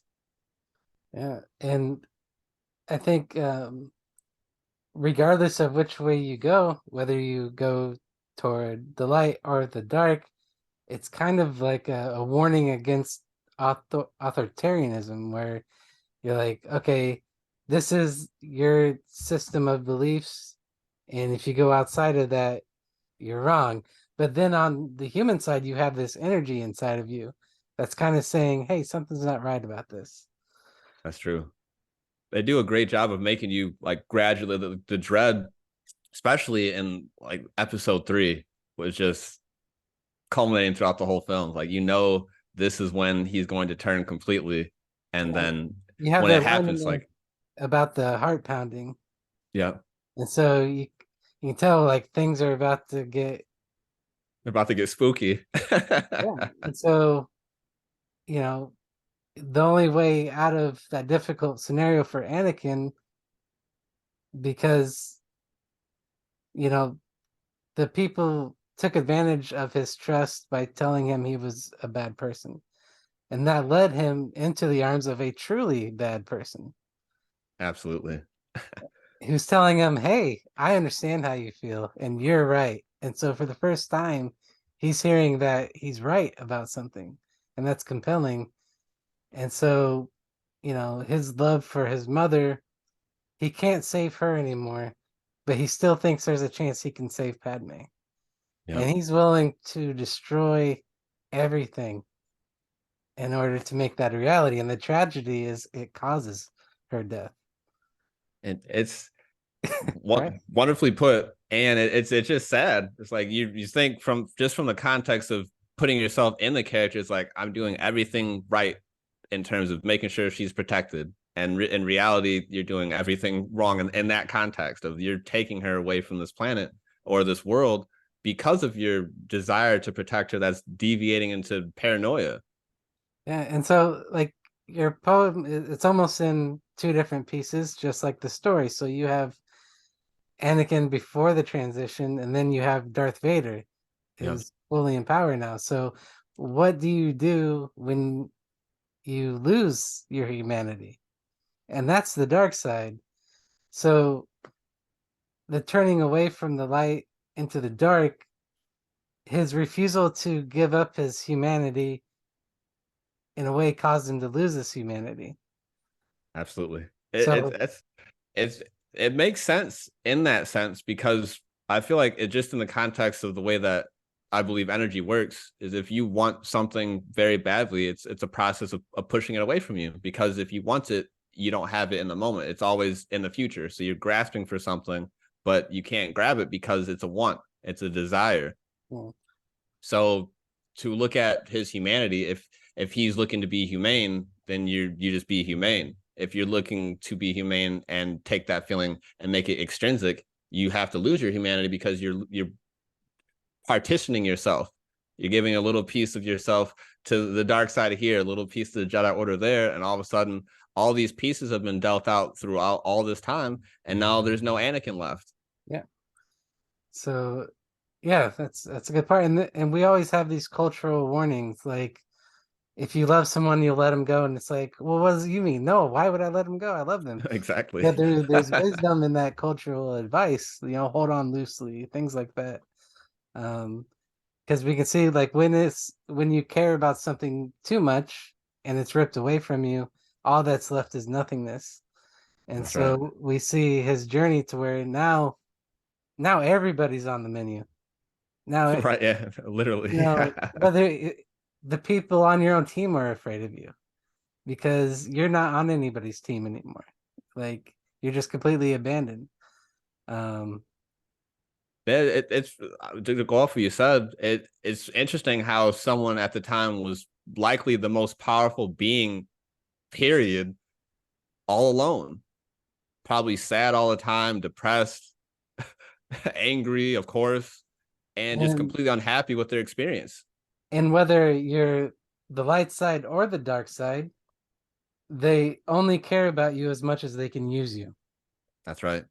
That goes to politics as well. Yeah, it's frightening. Like, how do you deal with that? And I don't. And unfortunately, he didn't figure it out.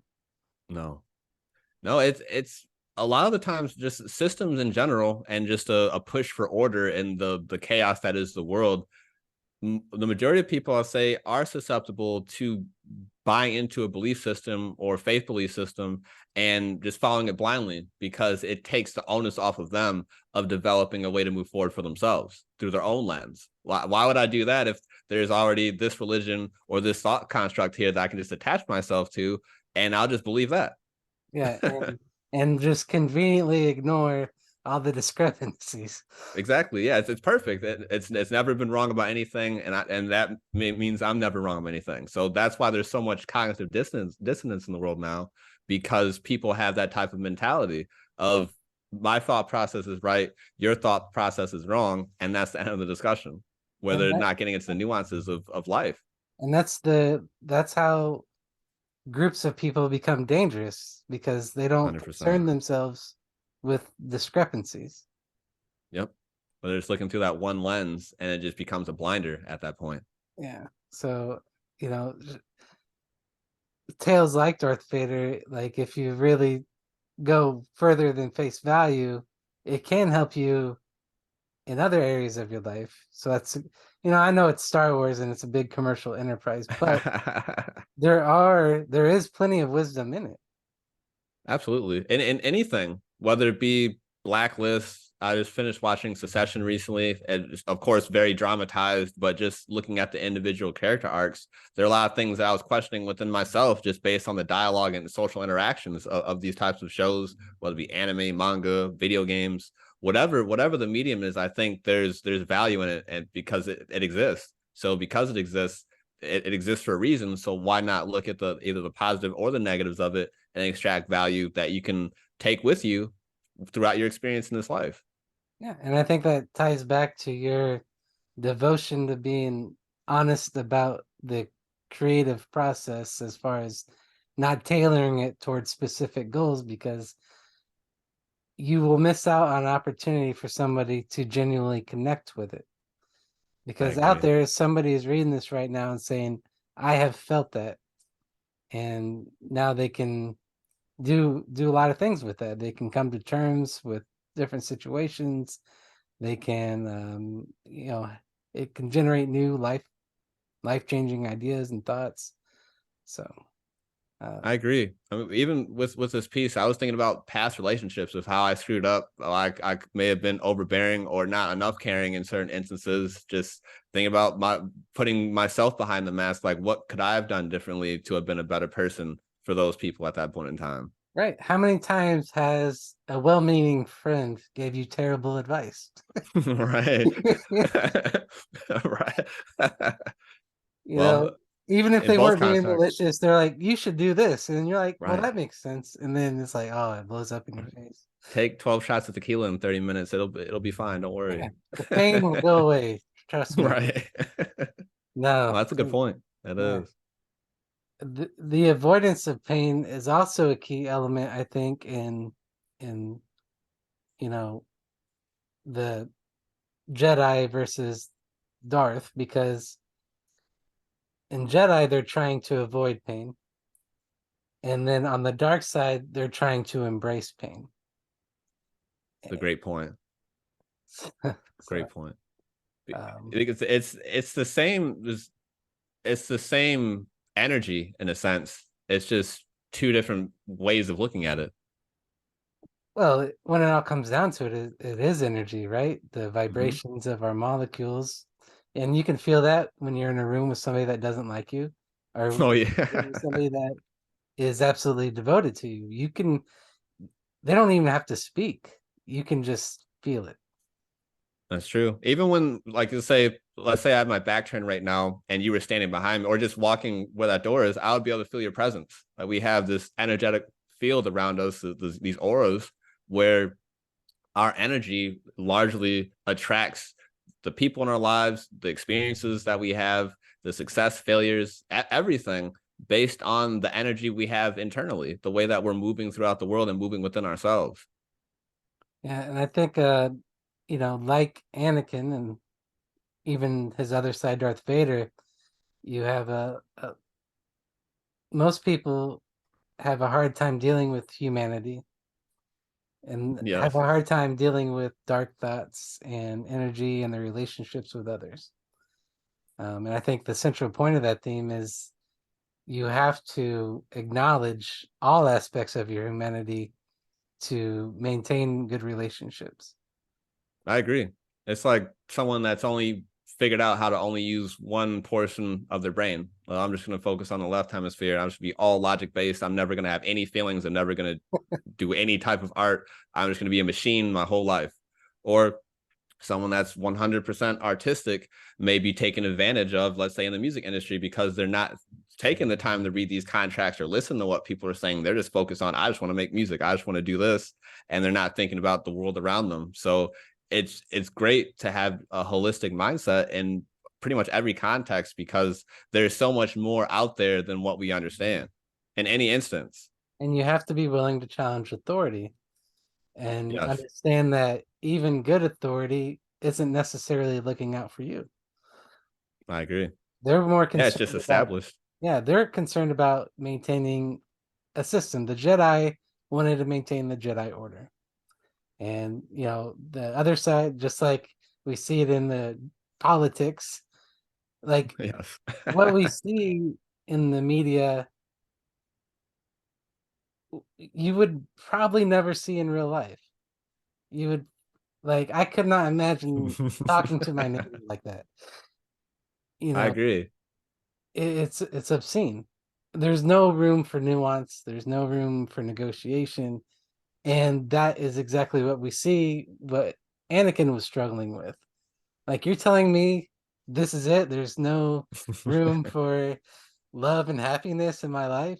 Like, nope. Sorry. Now you're a Jedi now. Yeah, Forget all that. Forget being a human. it's wild. So, so stories like this are important for people to be exposed to, so that they can challenge their own path. I And agree 100%, because there's really I have the belief that we're all just connected, and we're just all have a different vantage point of that interconnectivity of humanity and all life in itself. So that doesn't change when we go to fiction based creativity, where you can look at something like Darth Vader, Star Wars, Halo, Master Chief, put yourself behind his mask, figure out, okay, what's it like to have, we have artificial, we actually do have Cortana now in a sense yeah, we have through Cortana. Windows. Funny So enough, we the can, name Cortana, right? Yeah. right. So back in 2001, when the first game came out, thinking, okay, what would it be like to have artificial intelligence just around you all the time? Ask it questions, it's feeding you information, giving you a navigation system. Now we have it. We Yeah, don't, not necessarily super soldiers, but we do have a heightened way of interacting with intelligence now.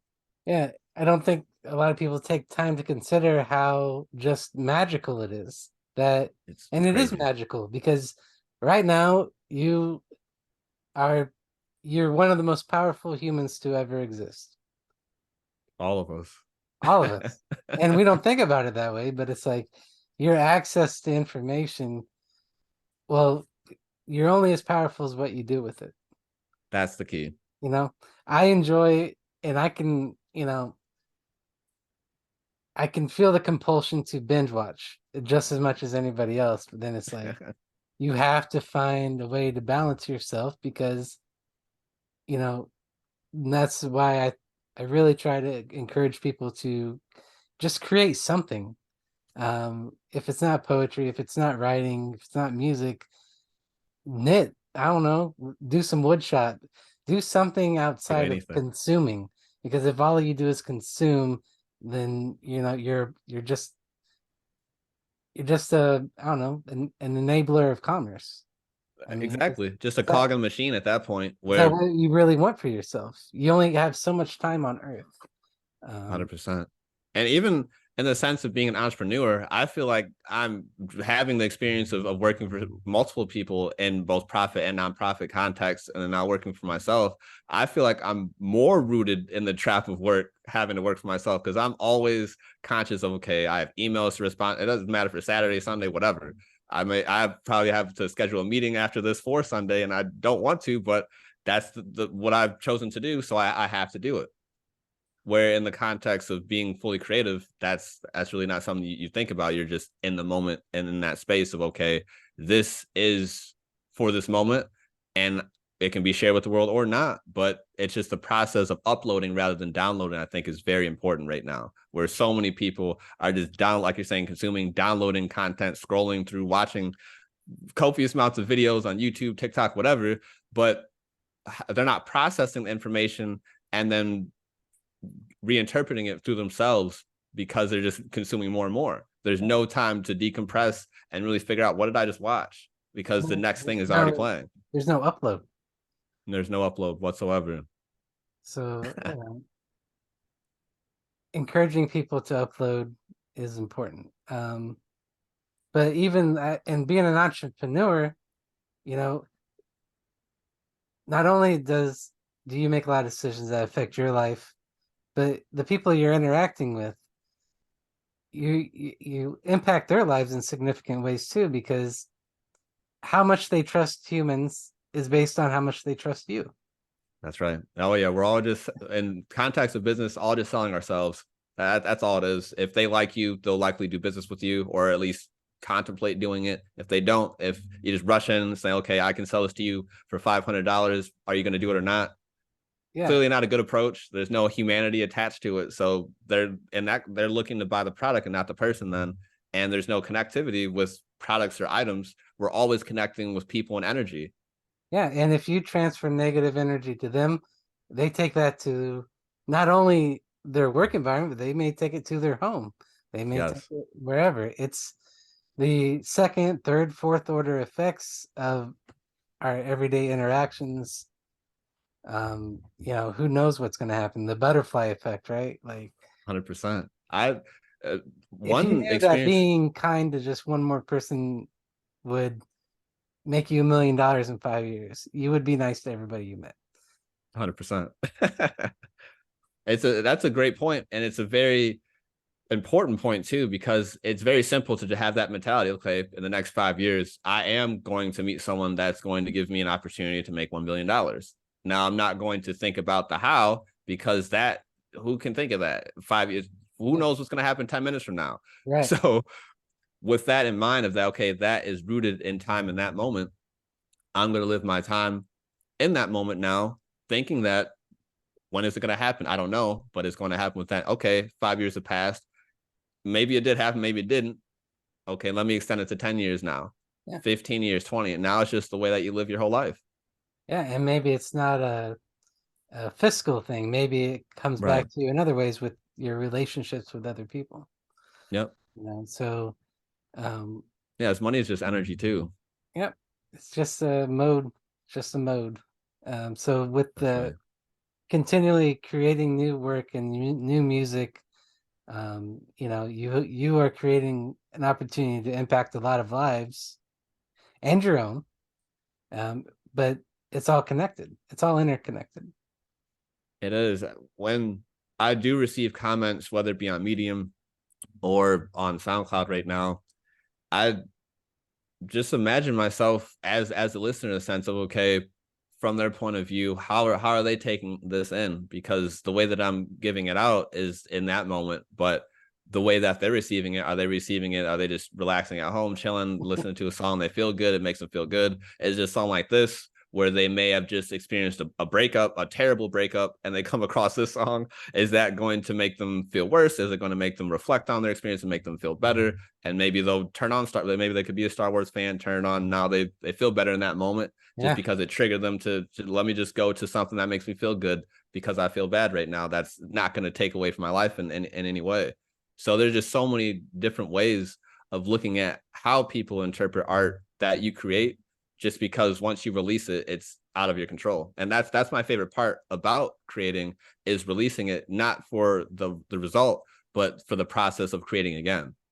Yeah, and we can see through, you know, Swing and, you know, this poem here, that it's, you know, how many characters is it really? A few thousand characters, but it's so complex.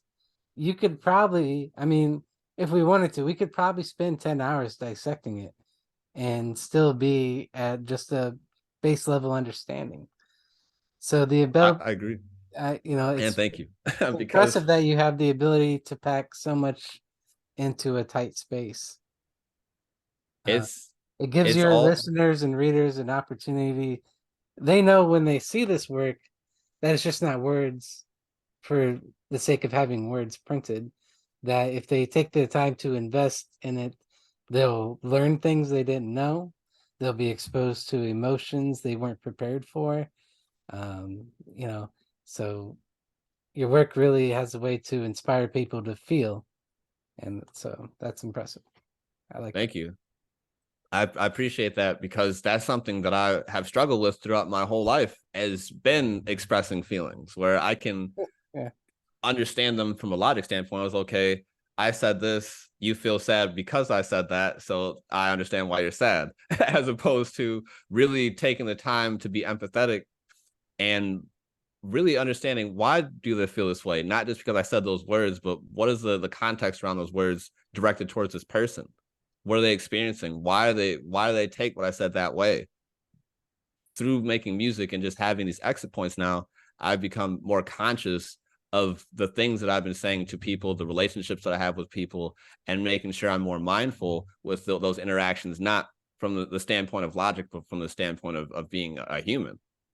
right. Because when you're, especially, I can only speak on the experience of being a young man. It's always an immediate reaction. You're Yeah. supposed to have an immediate reaction. You're supposed to be decisive, and you're not supposed to be overly emotional about it.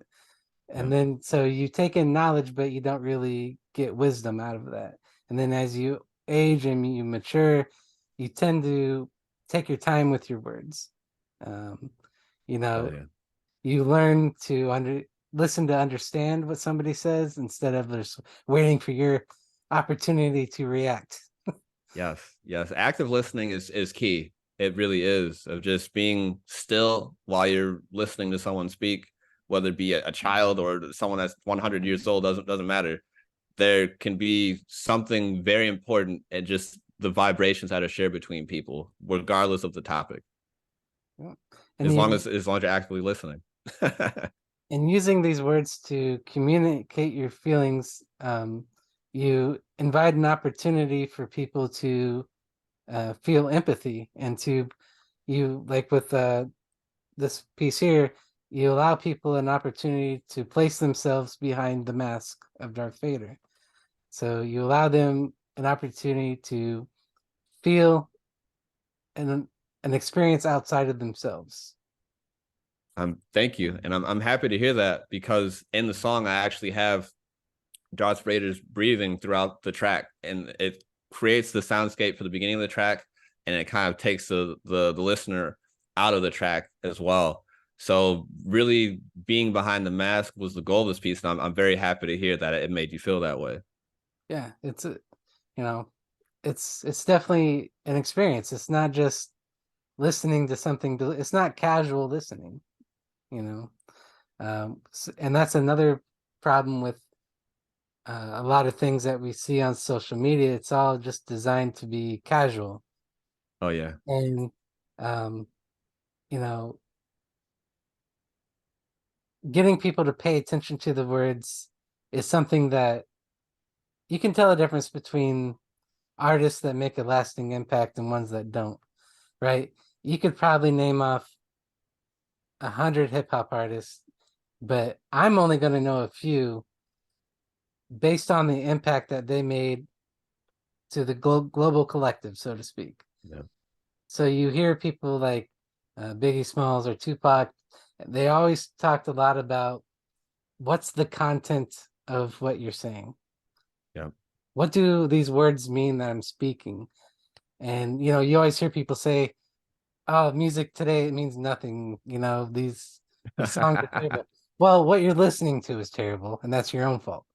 Exactly. They're Okay. just from the 100 people I follow on SoundCloud or two. I don't know how many people I follow on SoundCloud, but just there's one song I listened to 3 days ago. I've listened to it probably 20 times now. It's just a South Korean rapper. I had to translate the lyrics to understand what he was saying. But before I did that, I just listened to it. I was like, this sound, it made me feel very happy. It's a song about time traveling. and just the different ways the sounds come together. Of course, with it being in South Korean, it's going to sound totally different, and the way that they can manipulate space and time over a beat is going to be way different than how I would approach it, or I would imagine anyone that only speaks English would approach music, because they have different experiences through learning that language in that environment. So there's everyone can find something meaningful. I believe it's just a matter of looking beyond the mainstream and just the nonsense that's pushed to us, because there's so many talented people all across the world in every aspect that are just maybe waiting to be heard or not, but putting forth an effort to be creative and put positive energy out there. Yeah, and there is a craving for meaningful content. And, whether it's, SoundCloud, Medium, or avenues like that, it's really allowing an opportunity for people to find voices that actually have something meaningful to say.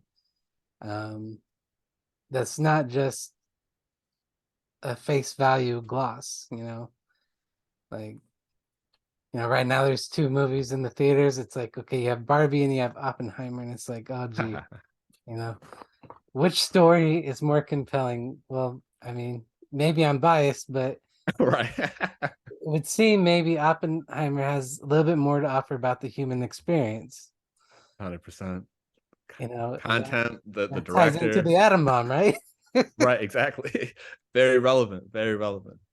I definitely want to see that. I don't the process of movies is different now too because of COVID. I don't feel the impulse to rush to the theater anymore to see Right. like a big blockbuster film. Like the last film I saw in the theater was Tenet, which I loved. There was only one other Yep. person in the theater too, so I was just super locked in. I actually need to watch again. It was very confusing in some aspects, but when I was younger, we made it an event, as I'm sure most people did back then, of the Matrix is coming out. We have to go see this. We don't care what we're doing. Schools can't, everything. We're not going to work. We're not doing anything. We're going to see this movie. Now, I'll just wait maybe 60 days or so, and it's going to be on a streaming service. Yeah, or you can catch it at a dollar theater or something like that. Absolutely. Driving was popular too. Used to love that. Yeah. The last movie that really pulled me into where it's like, it's in fact it's probably the only movie I ever saw twice was Interstellar in the Ooh, theater. it's amazing. It was life changing, and Yes. so you know it's kind of similar to Swing in the way that it takes you through levels of excitement and anguish, because it's exciting. There's technology, there's all these incredible things happening, and at this, while that's occurring, humanity is on the verge of destruction. Right. So It that oh well, I that makes me want to watch that again, because wow, the first time just seeing that, just the way that they were able to tie the humanity into the grand scale of what it seemed like Christopher Nolan was looking to drive home with this point, the point of the movie, it felt like a symphony more so than a movie in a lot of contexts. It just, like you said, the different arcs, the different ways, the ups and downs.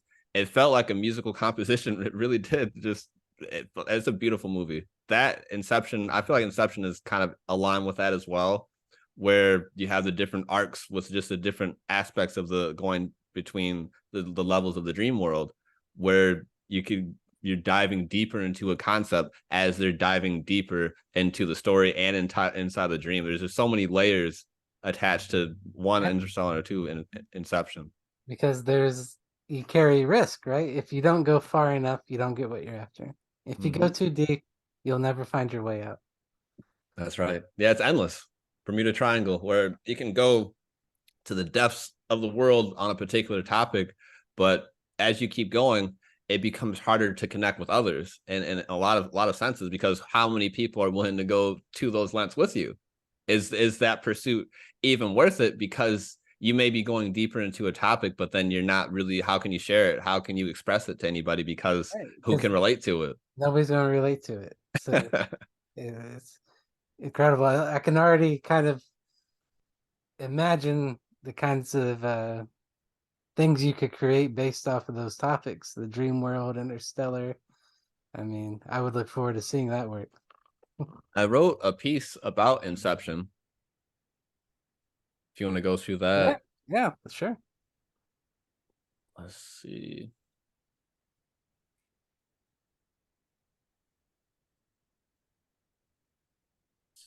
Somewhere.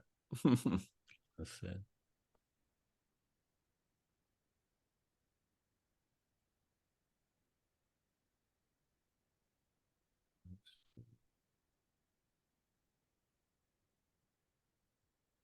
Getting closer. I'm trying to think of when.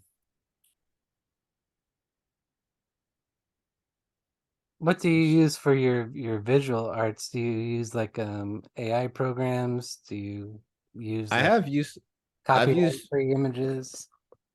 Oh yeah, all copyright. Usually I just go on Splash. Is I type everything in. Let me see. Can I just search this? That would have been smarter. There we go. Oh, nice. Yeah. There we go. Okay, but yeah, I use images from Unsplash primarily. Like this image, I'm sure was from Unsplash. I make sure to credit them at the end. Let's see. Yeah, yeah. So this image was from Unsplash, but I've used AI images maybe 2 or 3 times in the past with pieces on Medium, and it always, especially if you put words in the images, it comes out very strange. So I just have been staying away from that, as I just prefer either someone's actual art or an actual photo that they took. It conveys a different feeling, I think. Yeah, and it's nice for them to get credit for their work as well. Exactly. So this piece here starts out with my favorite aspect of Inception is the music. After I probably listened to the soundtrack, I can't even tell you how many times when I was in college. It's endless, just because it just made me think of all the different scenes throughout the movie over and over and over again.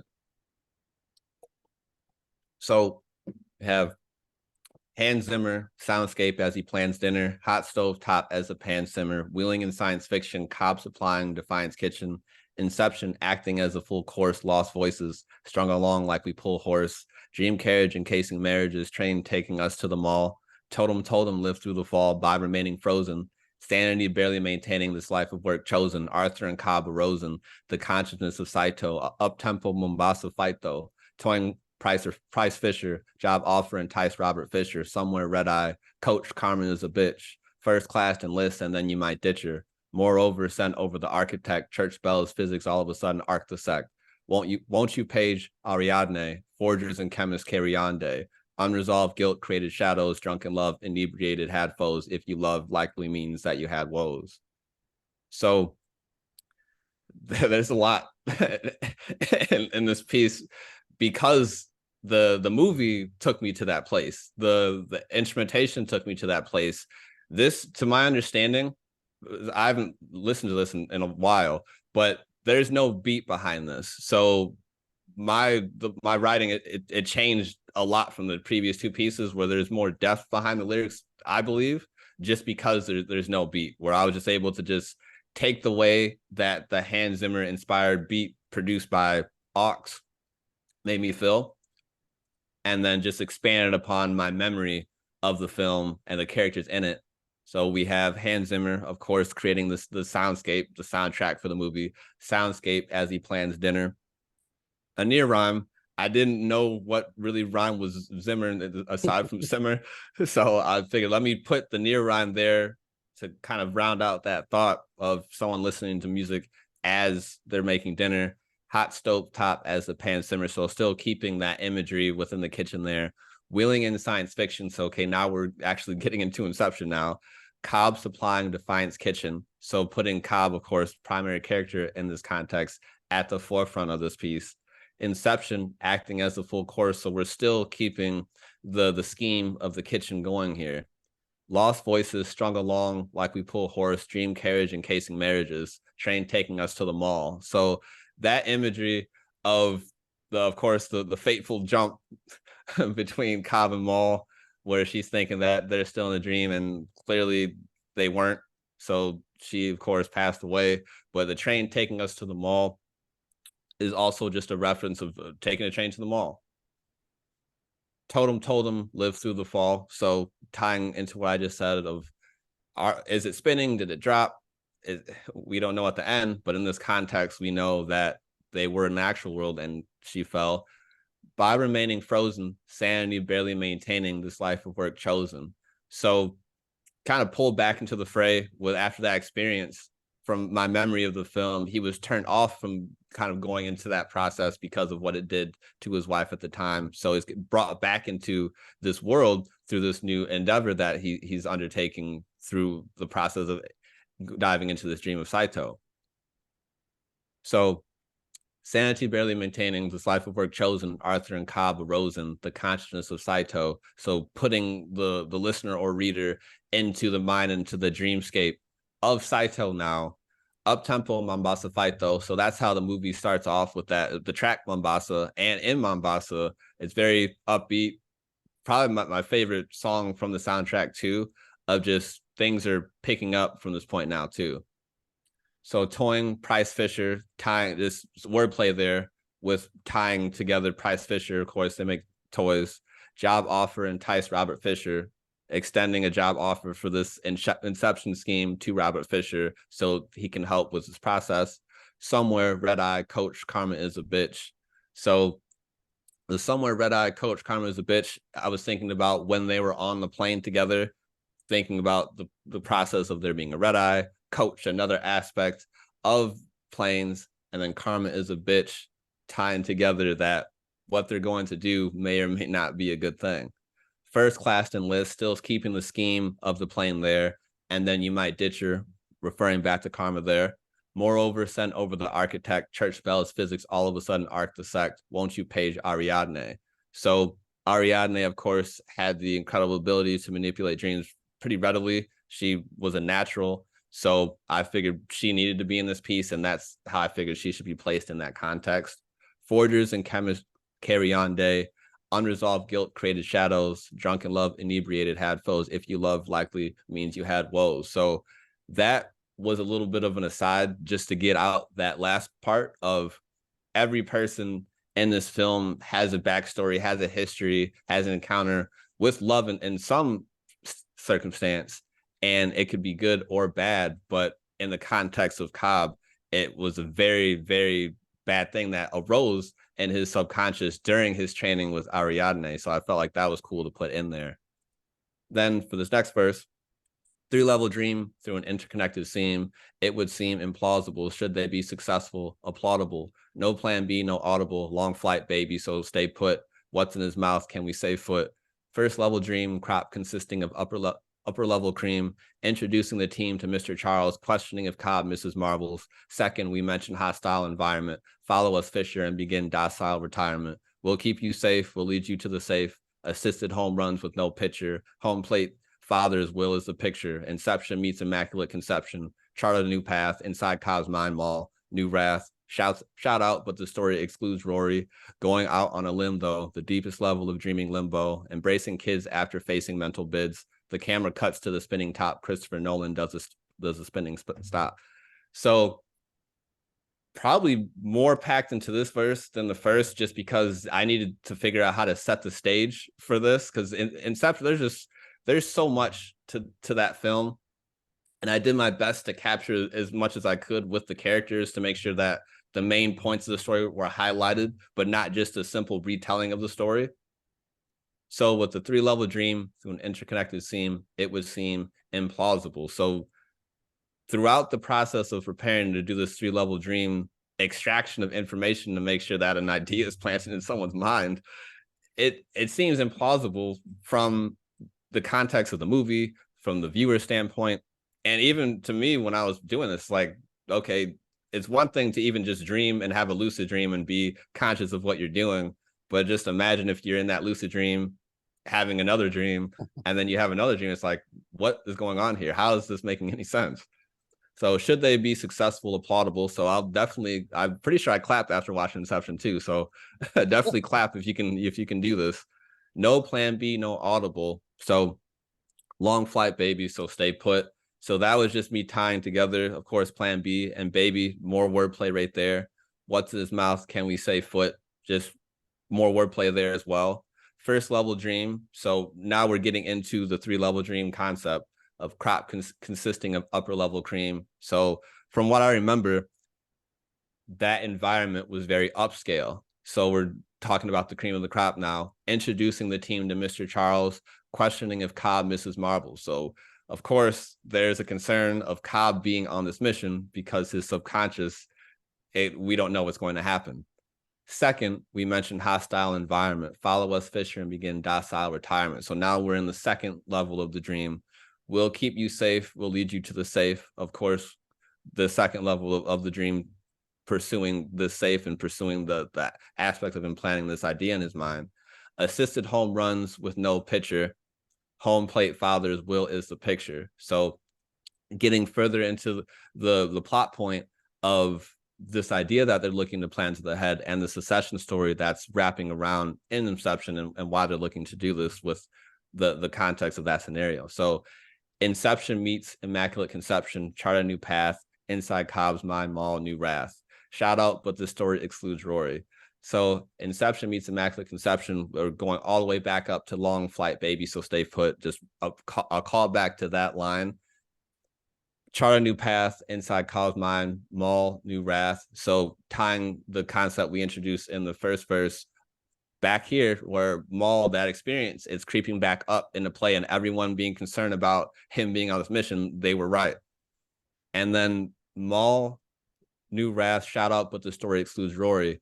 So Maul and Rory were two co-hosts of the Joe Budden podcast, and they now have their own podcast called, as I believe it's just called Maul and Rory. So I figured I would throw Rory in there to tie the concept of Maul to not just Inception, but to pop culture as well.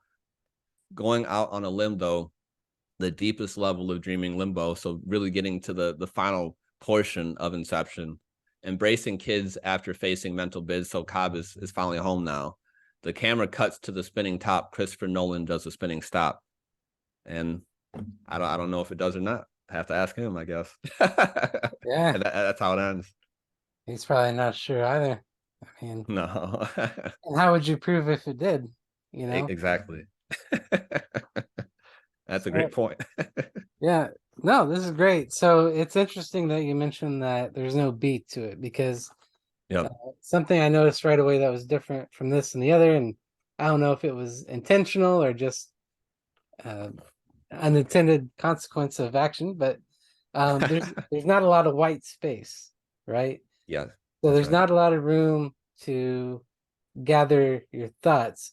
You use a lot of ellipses, so it's kind of Yeah. almost like a whip action. Like you give a thought time to settle a little bit, and then it just snaps right back into the next line. So everything, it's kind of like stretching a rubber band and letting it snap back.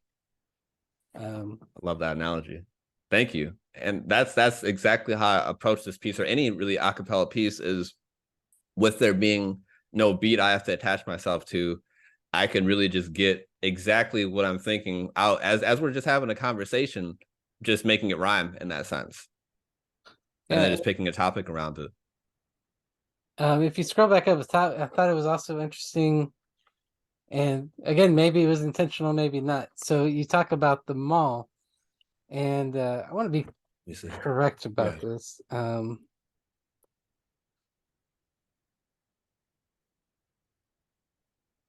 But the word mall, the way you spell it, M-A-L. So mall has a few different meanings. Some people think bad or evil, but it's not necessarily bad or evil. It can also be chaos or something like relative to that, right? Mall, M-A-L, it's a Latin word. So a train taking us to the mall, like, okay, you're going to the mall, but you're also going to a place that's not what it seems to be, right? It's a, like, you may hear the term mall reality, or Yes. there's a famous movie, Somebody's Mall Heart. Like, it's a heart that's twisted in some way or confused, but it's definitely not what it's supposed to be. Like malpractice. Yeah, malpractice, the word malicious, Yeah. things like that. So taking us to the mall, you're taking us not just to a mall, you're taking us to a place that's confusing and dangerous. So I love your interpretation because you took it once again. You took it further than I did. I didn't have that intended whatsoever. I was just thinking, okay, let's. I don't. I since it's been a little bit since I wrote this piece. The other two pieces I were this week, but this one I don't know if there was a train scene in Inception. I don't honestly don't remember, so I don't know if that's what triggered that or not, or I just figured there was taking a train to the mall. I don't know, but I definitely didn't take it as deep as you did. I like your interpretation a lot. right, and a pleasant surprise was toward the end. It ties back in again with the name of a person, Maul New Wrath. Yeah.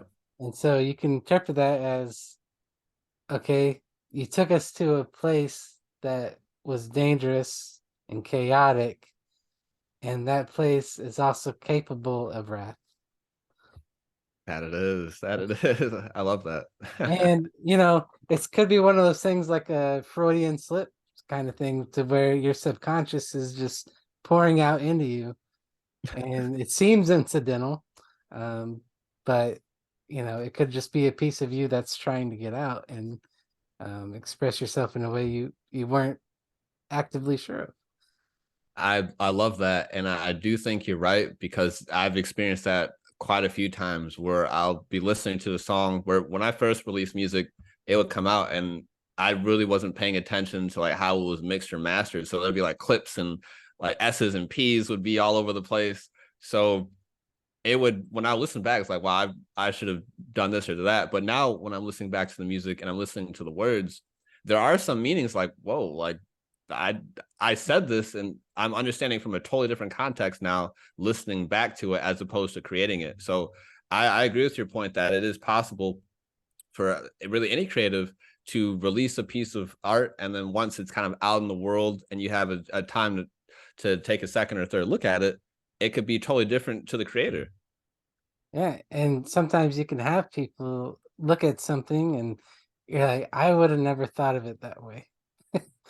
Oh yeah, like your reference to the mall, I 100% did not have that in mind, but it like the way you described it, it makes perfect sense. And it fits with kind of the structure of not just the movie, but also the way you presented it. It's fast, it's chaotic, it can lull you into a sense of false security because you have a line, chart a new path with an ellipses. So you get some spacing. So when you're charting a new path, you're kind of in a sense of calm because creating a new path requires planning, and planning requires time. So Of when you chart a new path and you have some ellipses, you take a little bit of time, but then but you allow no space. You go directly from that to snapping back and you're taking, okay, you're trying to chart a new path, but before you can, you're snapped back into Cobb's mind. Indeed, that's really that's I'm very happy you broke that down that way because that really ties into the thought process I have when I'm writing, especially without any instruments behind me because when you just have let's just say path just taking that word I'm thinking okay what rhymes with this okay wrath you could even if you want to do a Fantastic Four, Mr. Fantastic Reach, you can say like laugh, if you will, whereas it's close enough to the ear where it will sound fine in that context. Okay, path wrath. Okay, chart a new path. We have path and wrath now. I want to chart a new path for this character, this process, this piece. But where is the path going? It's now we're just going to go right into Kyle's mind. We're just going to dive right back into that process, and that thought process comes from while it's an acapella piece, there are like strings and piano behind me, so it's still giving that sense of the movie, but it's not controlling the thought process. It's more so guiding it, if you will. Yeah, Where and the words that you pick out is just the way that I look at pieces like this, it's already complete in a sense. I just need to piece it together. it also helps with a lot of the movie seemed to be built on uncertainty. And so when you use the ellipses like that, it allows for uncertainty because you have clear direction and speed, and then you break it up with first level dream, and then it's like, well, what do you mean? What happens after that? So you have a little bit of uncertainty, and then you just drive back right back into it. So it's a Thank you. nice switch there. It maintains a good flow, but it also speeds up and slows down, which And is just like life. It's just like the movie. It can seem to be going at a pace beyond your control, and then it can be an unbearably slow pace. yes, all of the above. Yeah. Where it feels like, especially the West Coast, just a funny example of that, where it feels like during the summertime, it's 2 days in one out here, where it's 3:30, but I feel like my day hasn't even started yet. Yeah. With all the time that's left, it's not going to get dark till like 9:30, and I'm a night out anyway, so I probably won't go to sleep till like 2 or 3 o'clock in the morning. So there's still a whole another day left, but Yeah. we're still in the afternoon though. So it's funny that psychological time, it's really not real in a sense. Well, yeah, it can seem unreal. It can seem surreal, right? Right. And it's far more impactful than linear time. Yes. Like Oh yeah. linear time's like that overarching feeling of doom. Like nothing you can do about it. It's a steady march. It's all about the time in between those endpoints, the beginning and the end. That's right. And So, it's malleable. It's all up to what we do, the choices that we make, the relationships that we have with ourselves, others. It's all up to us. right, malleable, right? Malleable is a good word because it ties back into mall, right? When That's true. something's malleable, um, it's able to be changed. But you also think of malleable as something that requires great effort to change. Because you think of malleable, you think of like metal. You got to heat it Mhm. up, you got to pound it. It can change, but it requires a lot of effort. And the process itself is chaotic. It is. Yeah, you have to, like you're saying, you're taking that metal, that organized structure. You have to add some chaos to it to change it. Yeah. Yeah, you packed a lot in there. Again. This is a very chaotic piece for sure. Just going through it again. I remember the state of mind I was in, where I needed the space of there to be no beat behind me, to just let my thoughts just come out the way that they're going to come out, and having a narrative to kind of keep them somewhat aligned with making sense, but also tying together just different references, like you brought up the Maul and Rory connection with the podcast, just different things like that, the Fisher Price and the Robert Fisher, just little things like that to tie my personality in, but still giving the listener or reader enough about Inception from a different vantage point, so that maybe they can see it from a different vantage point. So when they watch the film again, they're looking at it from a different lens. Yeah. So little by little, people that read and listen, whether they know it or not, learn a lot about the creator Very and true. what the creator is capable of, their interests, their thoughts. So No, I definitely agree. It's always interesting just to see the types of people that connect with different pieces. I would think someone that is maybe interested in this Inception piece, they may or may not like the swing piece, because that is kind of rapid pace, where it's really in that moment where everything is happening very quickly. Where the lyrics are happening quickly in this sense, but it's very slow in terms of how it sounds, because of the ominous backdrop of the instrumentation, of there being the strings and no drums, so there's nothing to really vibe with aside from the lyrics, and my voice become the beat, if you will. yeah, there's nothing to keep you in time. Exactly, which is my favorite. Yeah. So the controlling your so as you're you're not able to control the time, which is also like, if you meant to do that, wow. That's incredible. But it's like a happenstance. Like it's a function of creating the art in the first place. I agree with it's, and once again, it's really, with all these pieces, I give 100% credit to the producer, where of course I have to come up with the lyrics and put that together so the song is complete in that sense. But without the beat, this piece would be, well, without the strings and I guess the symphony behind me in this case, I would have written something totally different, guaranteed.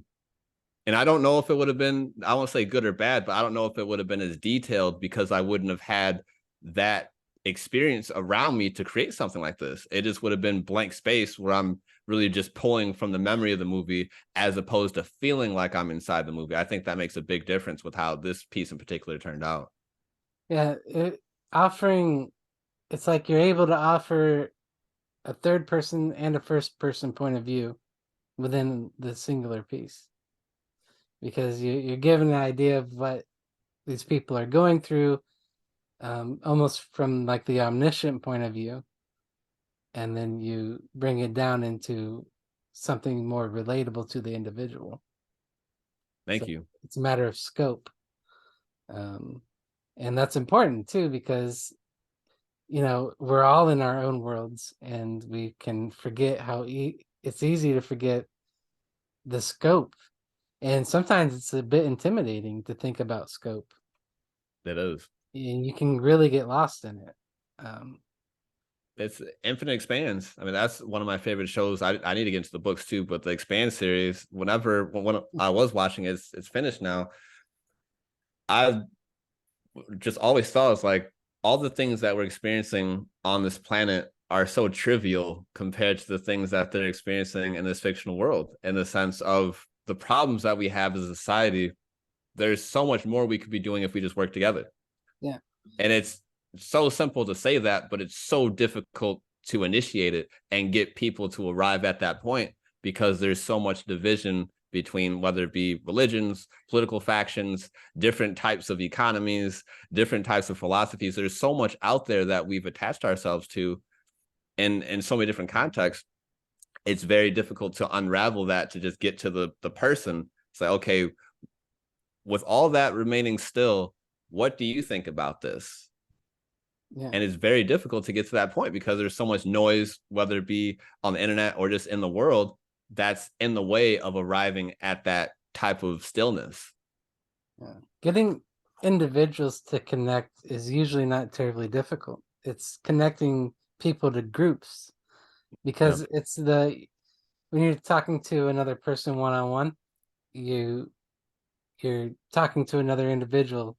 But when you're talking to a group of people, well, now you're dealing with a collective consciousness.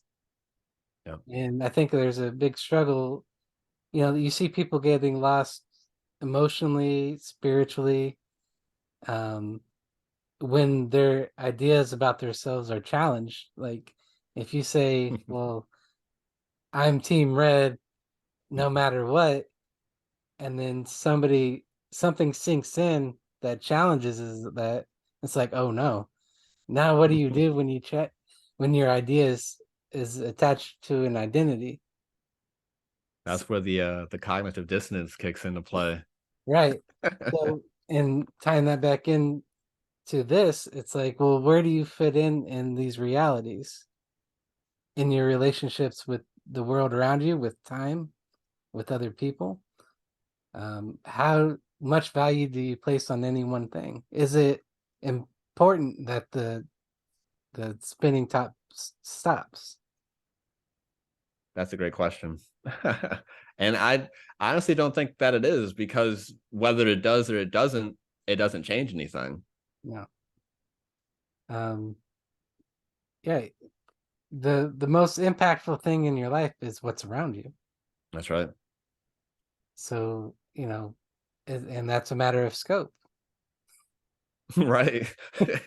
That's true. Yeah. With going back to the swing era piece where their scope was much smaller than ours back then, Right. just because as you referenced there, the media was different. If you do have network radio stations, you probably only have a few. You don't have Sirius XM back in 1930 where you Right. can just pick your category of what you want to listen to specifically for that moment and listen. You're listening to whatever's being broadcast at that point in time, and that's all you get. Right. So imagine you're in like a rural community somewhere, and you hear information from a big city on the other side of the world for the first time, and all of a sudden your entire life has changed because what do you do with this new information you just heard? Right. How does it You impact you? It might not impact you at all, but you get so twisted up about it that you start worrying about things that don't really matter. That's true. Yeah, information is a blessing and a curse in a sense. Yeah. Because once you start playing with that information, you're getting into the thought world where it's very easy to attach ourselves to thoughts that either serve us or do not serve us. But the fact that we can attach ourselves to our thinking shows that we're not the contents of the thoughts. We're the entity attaching ourselves to the thought. So once we're very firmly rooted in that knowledge that is so powerful right now, because as you know, is commonly said, information is key, information is king, as data is too, because it controls all the algorithms. But as we get lost in that knowledge, that information, we lose a lot of the wisdom and experience that comes from just existing. Right. And we used to rely only on our elders, our leaders. But then with more information, you come to realize, well, some of our leaders and elders are crazy people. Yes. But then there's, it's like a pendulum, and it goes too far in both directions usually. It never comes to a stop in a zone of sanity, so to speak. Because if you completely reject your elders, well, then you gain knowledge, but you lose wisdom. Yep. And if There's you only listen to your elders, well, okay, you'll get some wisdom, but you'll lose knowledge. There has to be a fine balance. And I think a reason why there's no balance, well, I won't say there's no balance, but it's very difficult to see balance on a macro scale in society, Mhm. is because of the way that we treat the different generations in our society, where elders, this, the world, of course, has a lot of problems, but just in this particular scenario, there should be, unless they want to do this, there's no problem with doing this. But let's use an example of a greeter at Walmart, an 80-year-old man or woman. If they're working that job because they have to, that's sad. I think that's a failure of our society of not supporting these older generations, but harnessing a lot of, whether it be wealth, influence, power for particular groups of people, and not using those resources to make it easier for kids to go to school, or not necessarily go to school, but to be themselves. Make it easier for our elders to be elders and not workers. Yeah, it's Or it is rotting away in tragic. retirement homes. Yeah, um, it's sad because, and then you have to determine, well, how much responsibility is it of the individual versus the Mm-hmm. group? And I think that's a struggle that, because of our place and time, is a very unique challenge for humanity. Um, because never, there's always been places with trade and even places where there's a lot of different nationalities or cultures in one spot, but never as interconnected as it is now. Um, Well, I think it has been. It's just through technology we see it, yeah, where it is there in an energetic sense, but the technology, I think, is what's pushing us to a singular moment, if you will. And when that happens, who knows if we'll be here for it or not, but it's going to be very interesting to either think about it from the death plane, if you will, or see it where humanity is firmly connected with technology in on a biological sense, where people will have chip, who knows, where you're always connected to the internet. You have something like the Apple Vision Pro, where you have a spatial operating system, where it's becoming more and more a part of just our physical space now. yeah. I mean, I think until we're born with it out of the womb, I don't think it'll be a problem because we'll always be able to separate the human experience from the technological. If we start getting born with things, that's going to be scary. Well, I'll use this as an example, and not to try to scare you, but you have, I was born in 1991, where AOL was not a mainstream whatsoever. Of course, there was the internet, like in colleges and things of that nature. Now if you have a kid that's born in 2023, they may be handed a cell phone when they're 5, 6, we'll say 1 or 2 years old. They're outside a restaurant, they're screaming, acting up. Here's a phone. Do whatever. Stop crying. Be entertained. Become a drone, basically. So they, it's not that they're born with it, or we even will be born with it, but it's encountering a very sacred space where between 0 and 7 is when children are mostly in the theta state, where they're a blank slate, where whatever you say around them, they're going to parrot it back. They're going to take those experiences. It's really going to drive their subconscious for most of their life until they work on those things as an adult and revisit those experiences. So if the majority of our experiences are digital when we're younger, there's not a lot of space for analog. No, that is frightening because like I think it's before 5, it's like all your personality is developed before you're 5. That's frightening if Yeah, you're it is. turning your children into an NPC every time they cry. Yeah. Yeah. And I think a lot of people don't think about it like that. Like they're crying for a reason, even if that reason's annoying. Right. I have children, I get it. But as soon as you're basically plugging them in to another reality. Stop crying. Here's another reality. That's And I think that has consequences we already see where people are not capable of having someone disagree with them in a civil way. Like, hey, you're saying something that's distorting my reality and I can't handle it. let me And just dive deeper into it. I think it's a lot more dangerous than people realize. It is. I think it's pretty much inescapable at this point if we're talking about a mainstream, because with advertising public relations, I feel like that's pretty much mastered at this point, where they know the type of jingle that will get people to buy something, the all the different cuts that are in commercials. That's locked in now. But now, with a lot of people spending time on these devices throughout the day, when you are done working, let's say, or a kid or college student, they're done with school, they typically just go to another screen or device. It's no like yeah, connection with nature. Of course, I personally, I love being outside. When I record all my music, unless it's 109 degrees outside, I always have the window open when I'm recording music. I just love the feeling of fresh air and just being connected to nature in any sense, if I can be. But I feel like the importance of nature and the stillness it provides and the wisdom it can provide just from silence is quickly dissipating from our society, because we're so focused on information and data and algorithms and likes and impressions and sharing things and videos and everything, really, where it's an amalgamation of all of our experiences, but it's becoming noise if it already isn't. right. Because if you're spending all your time consuming it, you're not living it. That's right. Um, and it's going to come down to education, right? Mhm. Educating people about, you know, what reality, like, I feel like reality is undervalued. I agree.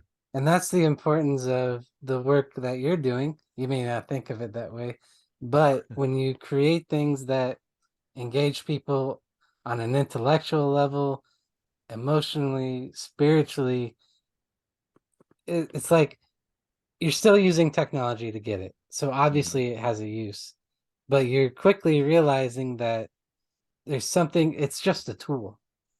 That's all it is. Okay. And the more we realize it's just a tool, it's going to allow us to better use it, because the more often you use a tool, the better you get at it.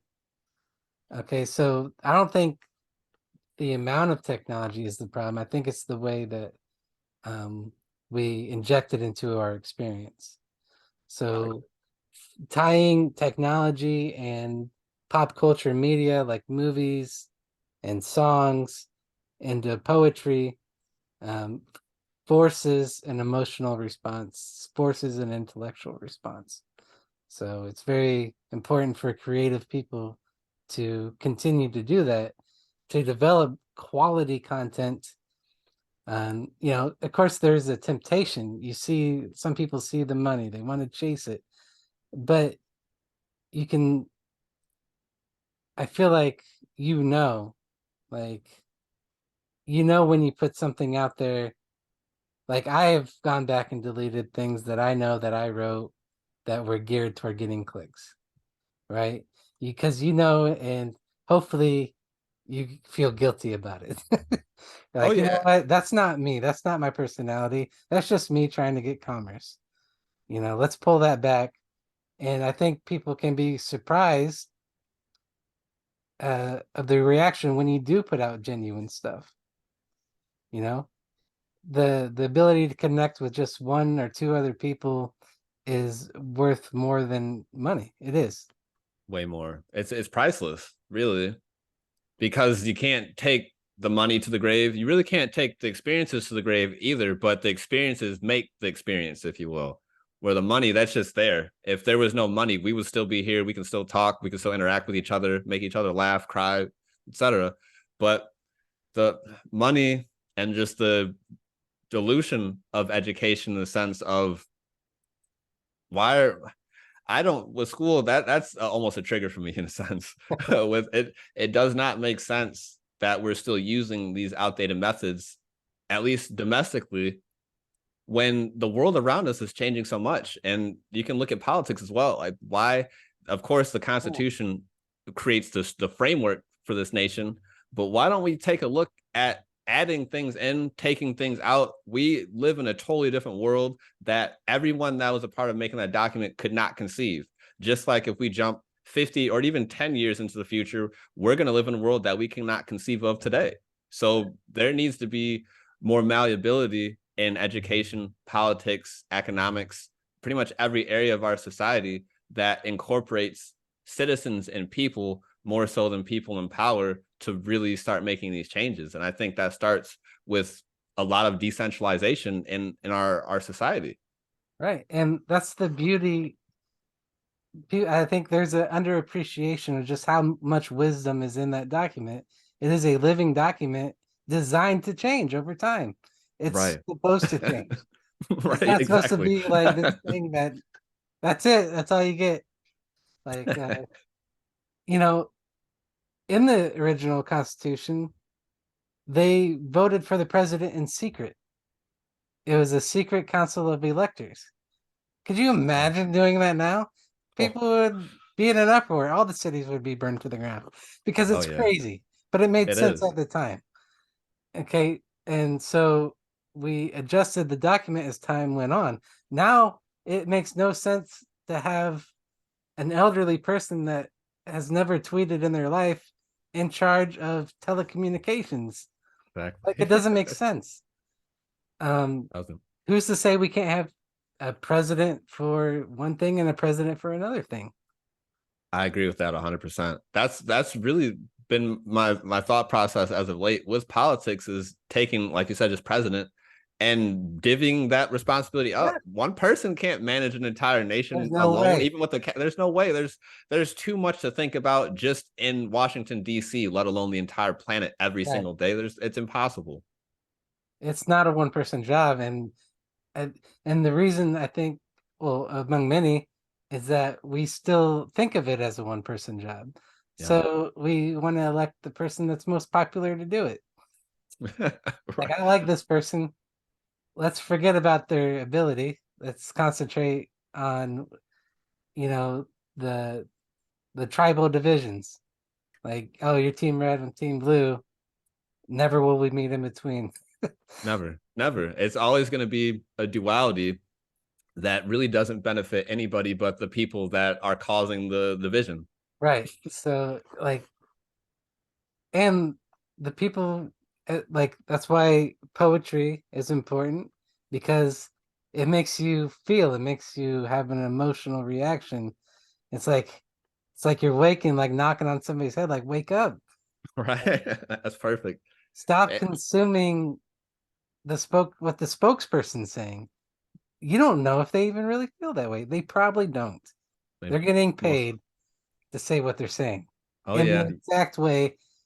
Everything they say is perfectly crafted. Yeah, right? down to the color tie for the event, the Anything. cufflinks, It's everything. a show.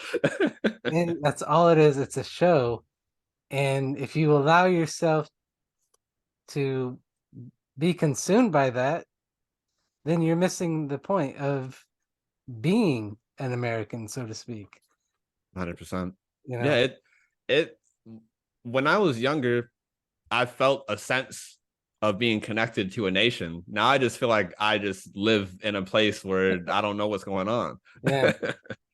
yeah. Well, that's why you typically find more happiness when you disconnect from all that. 100%. You 100%. concentrate on your community, the people around you. It's like, you know, um, I'm just as guilty as anybody. There's times I binge and I get suckered in and I want to post something crazy.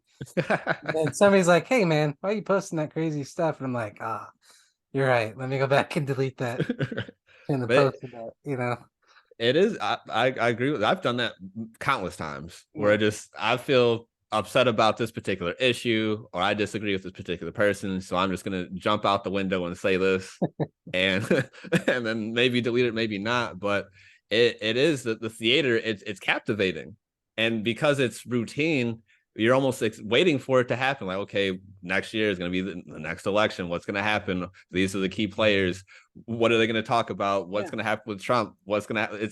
It's a story. It's a storyline that we don't really have any control over because the key players are already in position. It's just a matter of how do we determine the game board because the score is already set.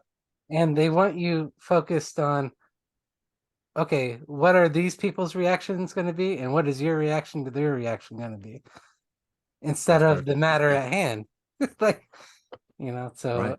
I think writing, creating, the more you produce, the more you upload, the more it has an opportunity to wake people up. So Thank you.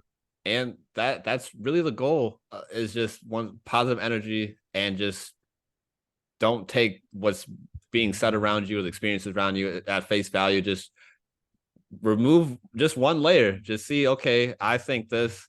Let me try peeling it back. Okay, maybe this aspect of what I believe doesn't make sense. Let me see what a counterpoint looks like. Oh, that makes sense. Let me add that to my own viewpoint now. yeah. All right. Oh, hey, we're 2.5 hours in now. Wow. Well, I've had a great time, Gideon. I really appreciate you bringing me onto the podcast. This was a lot of fun. No, Great meeting you and talking. it was an honor for me. I learned a lot, and I've taken a lot away from this. So I really appreciate you spending the time with me. I know it's an investment, so investment of time, and I appreciate it. No, thank you once again. And we should definitely do this again. So Oh once yeah, there's a open space, it'll definitely happen again. yeah, and hey, no kidding. You know, I get sidetracked and I forget this is something I like doing. I like I'm happy to talking, hear that. engaging, and it's been several months since I've done it. So now I feel inspired again. Now I'm going to start reaching out to more creators like, hey, have a conversation with me because It's it's not scary. something Don't I enjoy. worry. So I appreciate that. And, you raised your hand, so to speak, and I appreciate that. So, Not a problem. Yeah, I saw the podcast you posted. Is I with everything I'm doing right now in terms of work, when I post something, I just post it and probably just hop off and start working again. So I did catch the podcast when I was on Twitter that day. I was like, let me go on there. I remember you mentioning it in the past. I was like, why not? I yeah, would love to actually speak with Gideon since you've read a lot of my work. I've read yours as well in the past, and to connect with you now, I feel very happy. And I would love to do this again. absolutely. Absolutely. Well, keep pounding them out. I love listening. I like reading them. I Uh, appreciate it. Always a lot to learn. So have a good rest of your day, man. I look forward to doing this again. Thank you, Gideon. It was a pleasure. Enjoy the rest of the day and have a great weekend too. All right. Take care. You too. Bye bye. Bye.